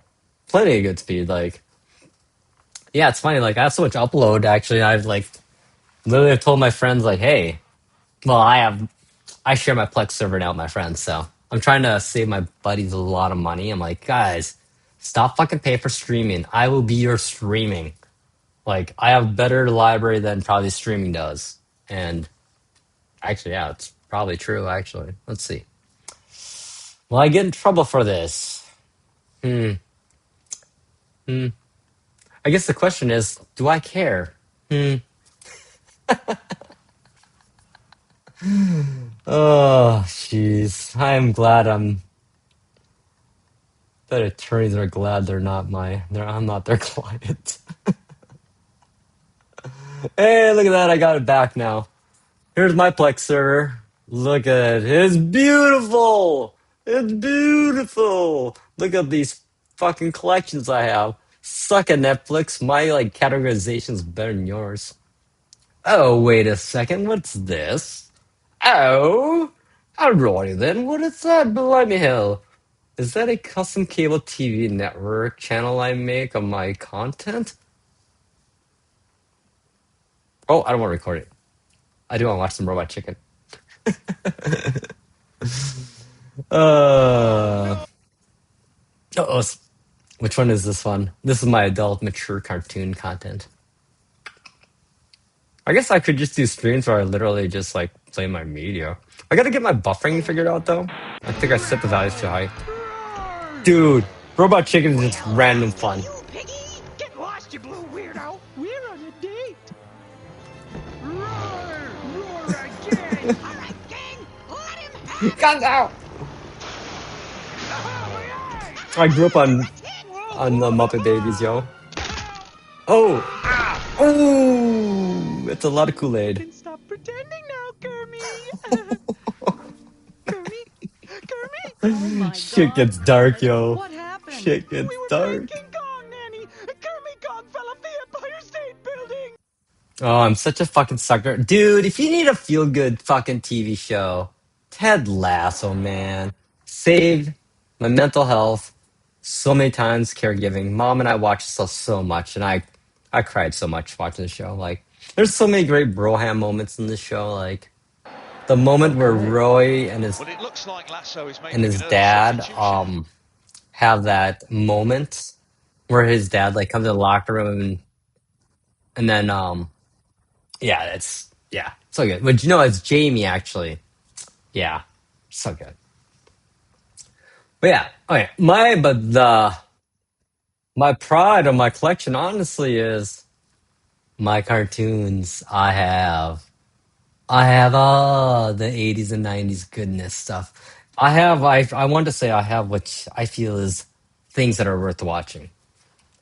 Like only 15 seasons of Pokemon only though. I mean, but Adventure Time, dude, good stuff. Oh my god, one series I never realized. The Regular Show. Dude, this fucking show. What? How did I not know about this? So good. So good. Mother Babies. I just got that recently. Rick and Morty. I guess, yeah, I don't know. Transformers. The ones that mattered to me was this one, the original. Of course, dude. I think this is like 1080p Chippendale too. I found this recently. Dude, look how good this looks. Like, so good. And look at that. Plex. Skip intro. Don't mind if I do. Look at this. So good. I don't know where I got this copy, but I think it was a re-release, re-upload, re-encode they did on HBO, I think, or somewhere. But dude, yeah, this is like my Saturday afternoons rushing home and hoping that the Channel 11 came in and I could watch that. I know. I know. I love stuffed animals as a kid. I admit it. Obviously, you know I'm a cheesy ass mofo. And yeah, like stuffed animals, dude. I don't know what it is about them. No blankie, but I had a stuffed animal. Do I have anything else here? Oh, hey, I forgot I have my drone videos too. This is what I like about Plex is that you can put any of your media in here. So, like, for example, here's what I was trying to show earlier. Except I think this might actually be 4K. Yeah, this is this is my mom's farm. Now my sister's. I basically was taking care of this place for like about 4.5 years too. So I had to put new gravel on the driveway. I had to get the trees trimmed back over down there, and oh man, that's like when I realized I didn't want to farm. I lived in one for 4.5 years. I'm like, fuck this. This is expense. Like we spent 20 to 30,000 on maintenance. Like we had a storm go through one time, took out one of our garages, sheds, took out the roof, some of the shingles. Had to take down about a dozen trees. That cost a couple more thousand. Dude, Crow, thank you for being here, man or woman, whoever you are, however you are. I've had a great time. You're awesome. You and I, man. I'm saying, brother from another mother, yo. You have a great day. Keep it real, yo. Keep being successful and awesome. You know what I'm saying? That's what I'm saying. Yeah, I don't know. I'll probably do another one maybe this weekend. I don't think I have too much planned, so. Been a pleasure, yo. I'm just gonna sit here talking to the world. You know, it's one thing, the whole like quantum mechanics stuff of life, like the whole visualization, voicing it. If you don't put the idea out there, the idea never becomes a reality, right? So, but just got to realize that it's not a given that you put the idea out there that it does become something. I think that's the mad misconceptions we see with the Rosicrucian paganistic scammers. Let's be honest, is that they say that you can visualize anything and make it happen. Yeah, I don't agree with that. I think if anything, you don't ever create anything. You just increase the odds of that moment happening. Like we're hedging our bets in probability more than anything. I think the reality behind it all is that our reality is a probability based reality, and we have to take that into account. But the fact that we introduce an idea, though, gives it a probability of more than 0% at least, then. Whereas if you don't introduce the idea vocally, visually, or conceptually, that idea never has begun. So I don't know. That's just me spitballing, yo. Me and my crazy logic as me. Oh boy. Okay. Well, I think this is the last beer. So when this is done, I think we're done. I think, well, we'll see if I run out of things to talk about. Or if I get to the point where I'm doxing myself. Shit. Okay. So yeah, Plex Library, yo. Do it. It's like, there used to be a little morality I would have with pirating stuff, but now at this point, every major company out there is just a piece of shit, so there should be no guilt felt. All they want to do is extract more money from you while fucking you over and shitification of the world. I mean, the last 5 years of shitification, if that said anything to everyone out there, is that, yeah, fuck y'all, we're gonna pirate everything. Yeah, I will. So, yeah, I would recommend. Oh, one person I hate is Nintendo. Like, I fucking hate Nintendo. And you know why I hate Nintendo? Because I'm old. Like, I'm fucking old, like I said. I'm 45, 50 years old. I've been playing Nintendo since Nintendo existed. And here's what I say to them. Fuck you. I'm gonna pirate every fucking Switch game you have out there. Cause fuck off. Seriously. Holy fuck. Are they greedy motherfuckers? Fuck those Japanese CEOs, yo. Like, people don't realize, like, this is the funniest thing ever. Like, I follow history a lot. I watch a lot of historical documentaries. I love World War II stuff. And how do we let Japan just be like, oh, you're cool. You make cool electronics. You killed fucking more people than the Nazis did.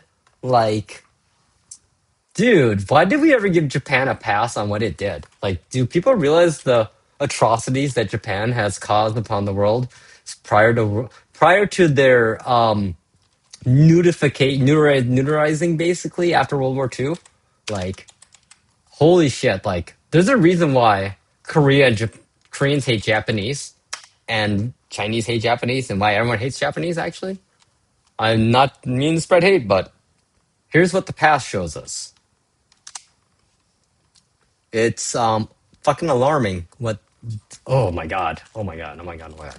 Like, you don't. There's a reason why we dropped a bomb on Japan. Honestly, like it sucks that we dropped literally an atomic bomb on somebody, but there's a reason why we did it because the atrocities that Japan committed at that point was like ridiculous. Oh yeah, my keyboard's freaking out, yo. Oh, I know what's going on. Hang on, hang on. I'm gonna stop this. Ah. We quick do this. There we go. Now I can type, maybe. Well, nonetheless, it's gonna be one of those trust me, bro. It's fucked up, yo. Like what the atrocities that Japanese committed is fucking brutal. Like, no, I think it's my keyboard that's been acting up lately. So, anyhow, I don't know. I'm gonna call it a night here, I think. Holy shit! How long have I? Wait, how long have we been doing this for, yo? I feel like it's been a while. Let's see here. Duration is 3 beers. Well, thanks everyone for hanging out.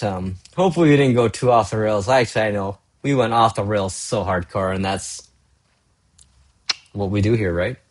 So yeah, TLDR, fuck yeah, Neo, dude. If I'm a Windows laptop maker, I'm shitting my pants right now. I'm realizing I just fucking lost the budget entry level market. Yeah, and there's nothing they can do about it. Because the problem is with entry budget level Windows laptops is that it's running Windows 11. That's the problem. Honestly, it's running Windows 11. At this point, the world is kind of fed up with it. Maybe like more of us geeks are, but I'm sorry. Who do the non-geeks listen to for tech news, information, and opinions? Probably the geek they know. when the geek they know that I know, I'm one of the geeks. I'm the go-to geek for at least 50 people. So my influence sphere is 50 people, and then that branches out from that sphere. So, and I'm just one little lowly geek dude that, well, I have a good reputation with the people I know, but nonetheless, just think about all the other people out there. So yeah, Microsoft, you're fucked. Seriously, like this is like their Xbox like decisions they made. Like I don't know if you guys are gamers or not, but I don't know if you've seen what's happening with the Xbox. Oh, jeez, they're just trying to like kill off the brand. Okay, explain to me one reason why I should ever buy an Xbox.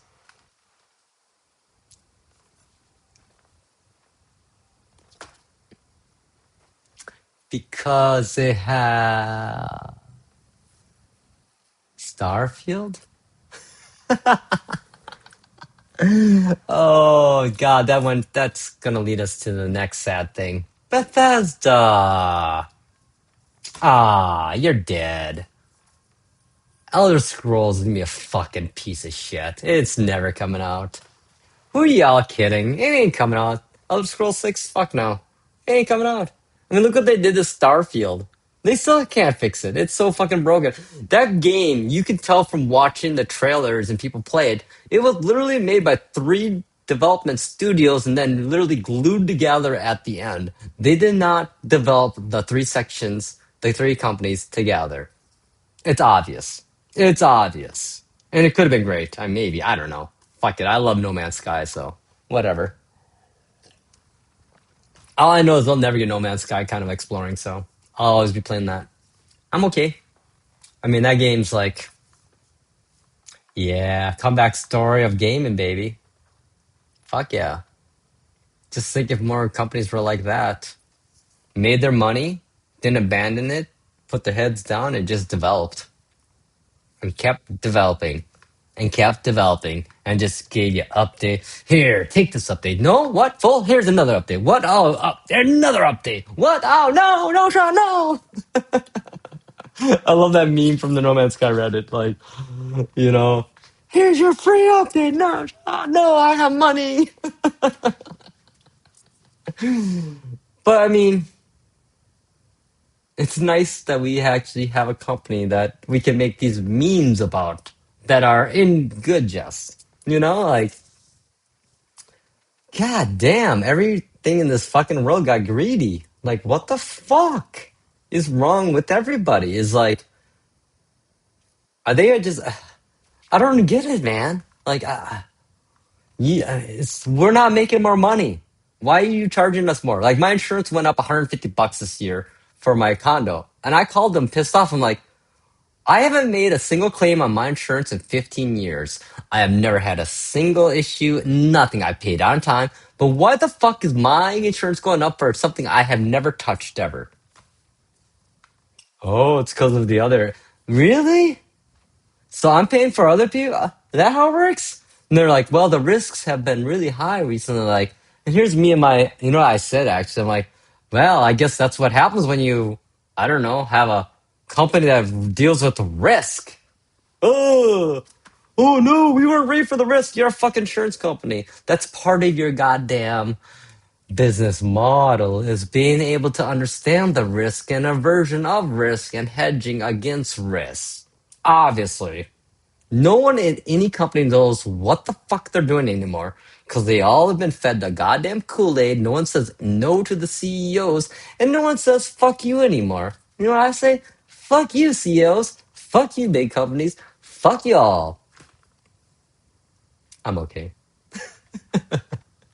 Because that's how we all are feeling, aren't we? If you're not, go ahead and suck that corporate teat more. I bet it's going to gift you so much down the road. Oh, yeah, no, they don't give a fuck about you. You're just a goddamn number. Like everywhere. We're all just fucking numbers. Like the AI fucking interview system. You know what? I kind of feel like we all should just stop applying for jobs. Say, fuck it. Like, you know what? God damn it. If I was rich, I would create a fund.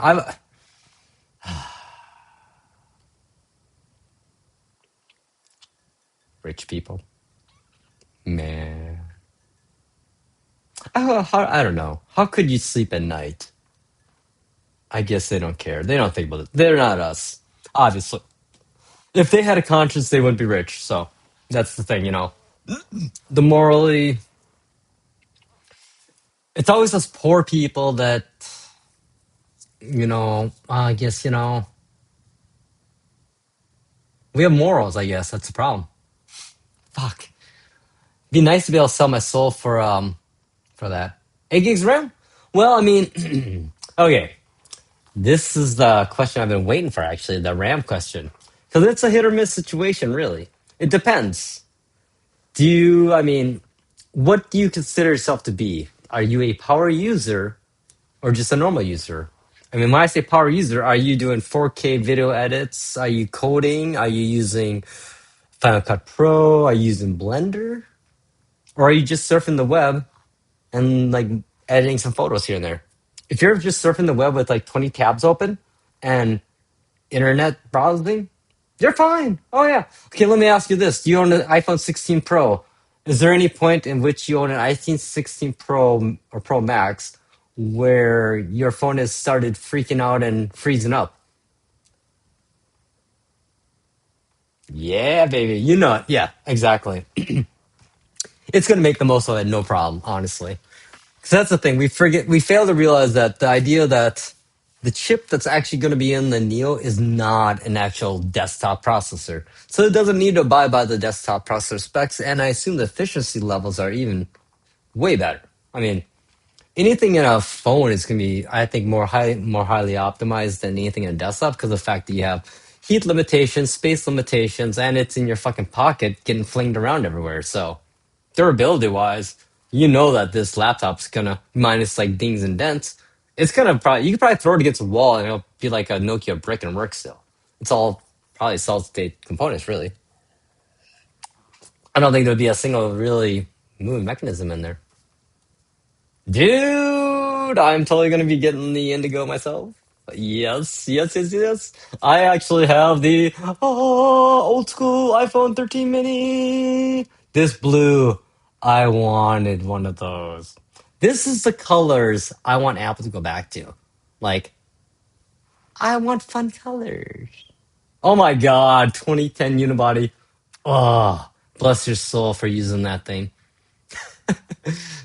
I mean, open core, legacy, patcher, it gets you up to the newest update, but they do show their age, especially their GPUs or lack of, or their iGPUs or lack of, and RAM. And don't watch YouTube on those things because you're just going to have a jet fan going.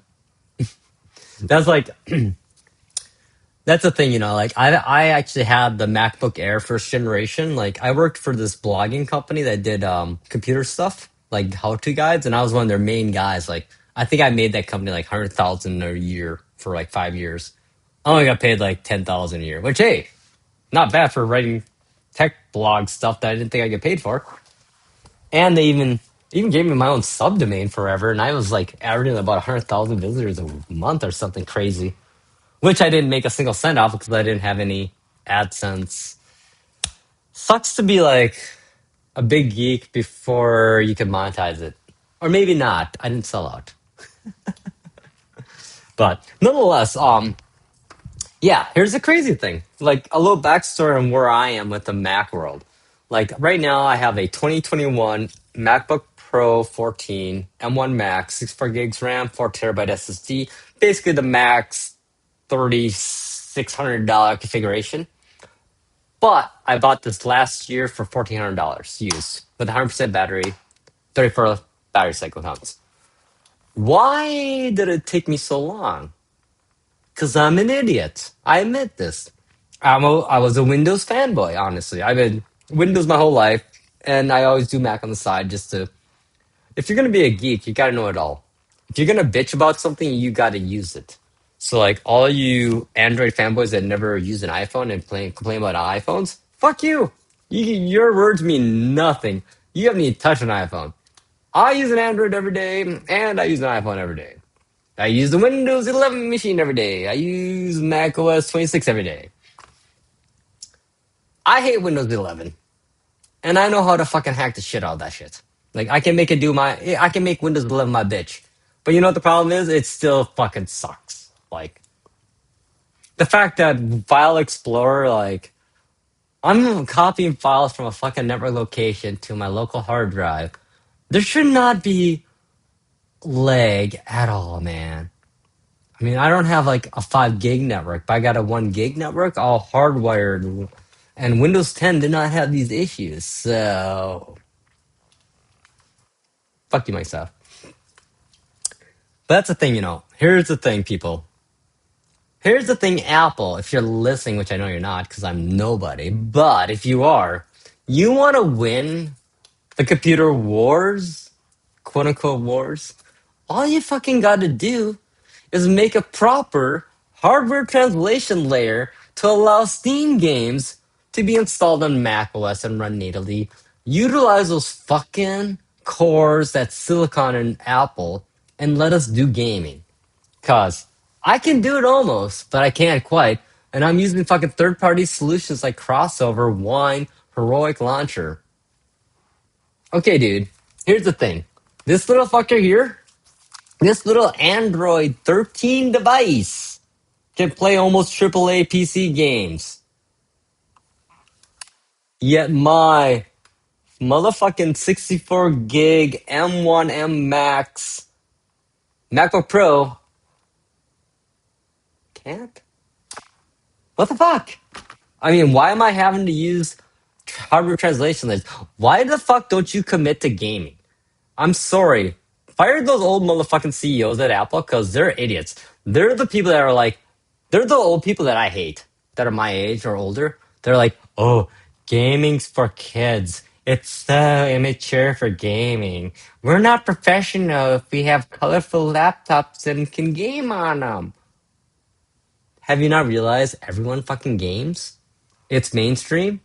And if you want to corner a market, literally all you got to do is create a very basic software hardware translation layer that you already have and optimize it and focus on it and make it good. You win fucking computing. You make Windows 11 irrelevant at this point. Like, there's the only reason people are on Windows 11 right now is because they fucking game and haven't moved to Linux or Proton. Let's be honest. You need everything productivity wise on Mac OS without fucking Copilot and Microslop and updates breaking your fucking laptop every patch Tuesday. Like, so yeah, Apple CEOs, stop being so pretentious. You're just fucking stupid. You're just leaving money on the table. Don't you realize the most lucrative like sect of people computing groups is fucking gamers? These motherfuckers, we fucking spend how much money on graphic cards, on game consoles, on specialty like accessories? Oh, they're not serious. Yeah, they're the reason like gaming's worth 14 how many billions of dollars of an industry. Like, I'm just so sick of old people thinking gamers are like immature. Fuck off. Go ahead and go knit your fucking socks in the corner and listen to your phonograph on your fucking 8-track player shit. Seriously. I don't know. I'm an older guy myself. I'm like mid 40s, 50s. So I gotta preface that because people think I'm younger than I am. But no, I'm an old dude. And my peers, I fucking hate them that way. They're like, they look like you mentioned gaming, they kind of, except for my boys, we're all gamers. But you went outside gaming, they're like, oh. I'm like, oh, what do you do? Sit in the couch and watch some stupid fucking reality show that doesn't make your brain think at all? You know what I'm doing? I'm solving puzzles, yo. I'm building bases. My brain at least is, I gotta point at least my control pad in a certain way and time my jumps or something at least. All you're doing is just sitting there, melting my brain to content that's pure shit and been programmed to. Yeah, I'm a little saucy now. I got a few beers in me, so I'm a little on the saucy side. I just hate entertainment elitists, yo. Every medium is valid. Stop pretending like you're better than everyone else. When if you want to really do play the game of what's better, let's be honest. It's 100% video games because you can actually control the action. the graphics and visuals are even better nowadays because Hollywood went cheap sci-fi like CGI. Like I swear to God, every movie nowadays, it's literally like I could literally paint my whole goddamn condo green, and I could do all the sci-fi effects of every major movie right now. Because you know what? They're not combining real effects with CGI. If you don't combine them, it just looks stupid as shit. It looks like fucking 90s sci-fi CGI. Practical effects, like my friends and I, we have a movie night every month. We've been watching a lot of older action movies that have pure practical effect, special effects. And you know what? They fucking hold up so good. Galaxy Quest looks, most of those sci fi special effects scenes look great. And that's an old movie. So, I don't know. I'm just so annoyed with shitty CGI. Just fucking, if you need, here's the thing. You don't need CGI if you're a good fucking film director, cinematographer. You can make something crazy off screen look crazy if you have good actors and a good script and a good cinematographer and angles. Like, I'm not a creative guy, I'm just a geek, but I watch a lot of fucking movies. Like, I have over 3,000 movies on my NAS. I've watched every movie at least 4 times. I've probably watched some movies 50 times. Like, I've watched Fifth Element way too many times. It's not a good movie, but I love it. I honestly, here's the thing. If I would say this is kind of controversial, actually, I realize. Not even. It's just kind of silly, but I wish people would give it more credence. Like, if I had to say what is my favorite all-time 100 best movie ever in the world, ever, all time, based upon my lifestyle of who I am and where I've come from, The Wild Robot. I'm adopted. That movie, it made me feel things like, and it universally speaking wise, like the story and power of the dialogue of that movie, even though it's animated. That's like, I shouldn't have to say that because it shouldn't fucking matter if it's an anime, live action, or cartoon. All that should matter is the content of the message of. That's the problem we have nowadays. Movies don't have messages. It's just a bunch of fucking events put in a bunch of fucking events that look flashy that really don't pay off in the end. It's just really, I spent 5 hours for a very non-climactic ending and wish I could have those minutes back. But I don't know. The fact that, ah, yeah. Ooh, wow. Minneapolis looks good over there, yo. Hang on. I don't think you can see it, but it's funny, like, people don't realize, like, special effects there is Minneapolis. So, like, before these buildings were all here, like, this used to be all wide open, like, nothing at all there, like, open grass. Like, all the dog owners in my condo love this place. But when it was nothing there and you saw Minneapolis, it looked tiny. But now that there's buildings and that horizon there, Minneapolis looks so close to me. It's so funny, the visual effects. Like, how those kind of how the buildings will make that optical illusion of it appearing closer than it truly is. I mean, dude, yeah, like I would look at this Minneapolis and it would look like half that size. So, randomness there. There's me. I'm random. Sorry. But as for, however, going back to the MacBook stuff, because that's, my title and post of this thing. Yeah, like I had a 2015 MacBook Air 11 inch, which I was a ride or die 11-inch MacBook Air guy. Like I was the guy that like, oh, fuck you, Apple, make me another 11-inch. I'm never gonna buy another one.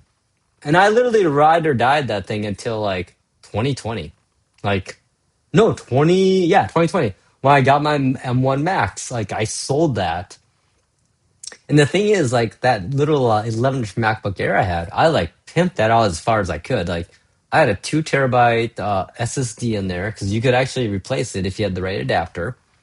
And well, I guess And then the max configuration i7, 8 GB, but i7 Intel, not a M chip or anything.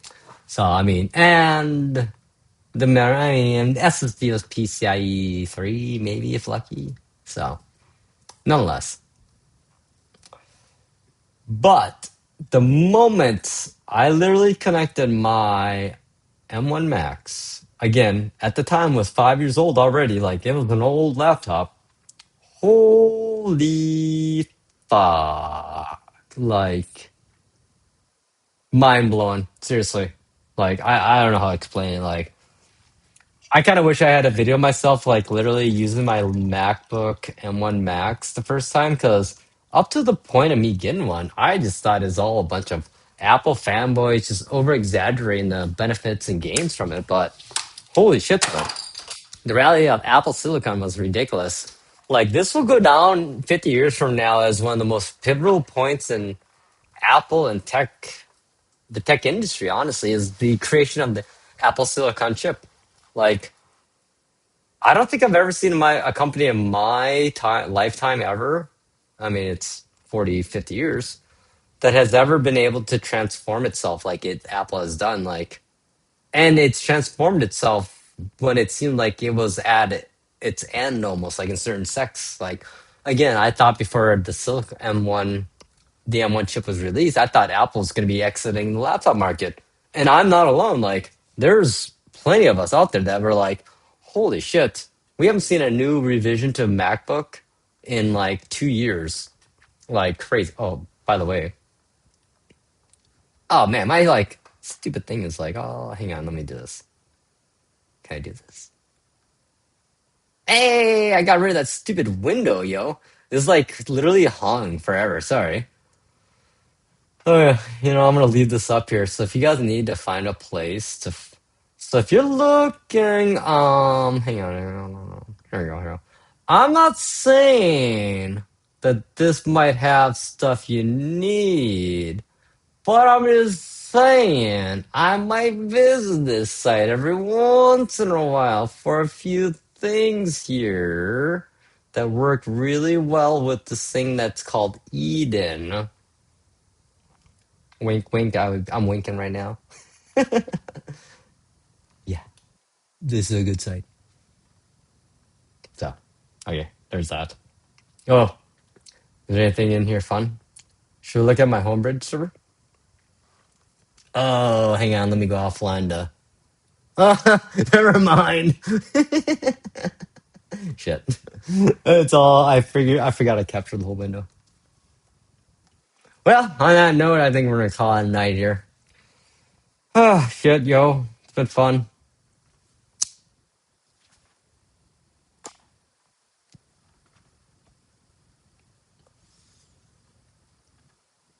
Peace.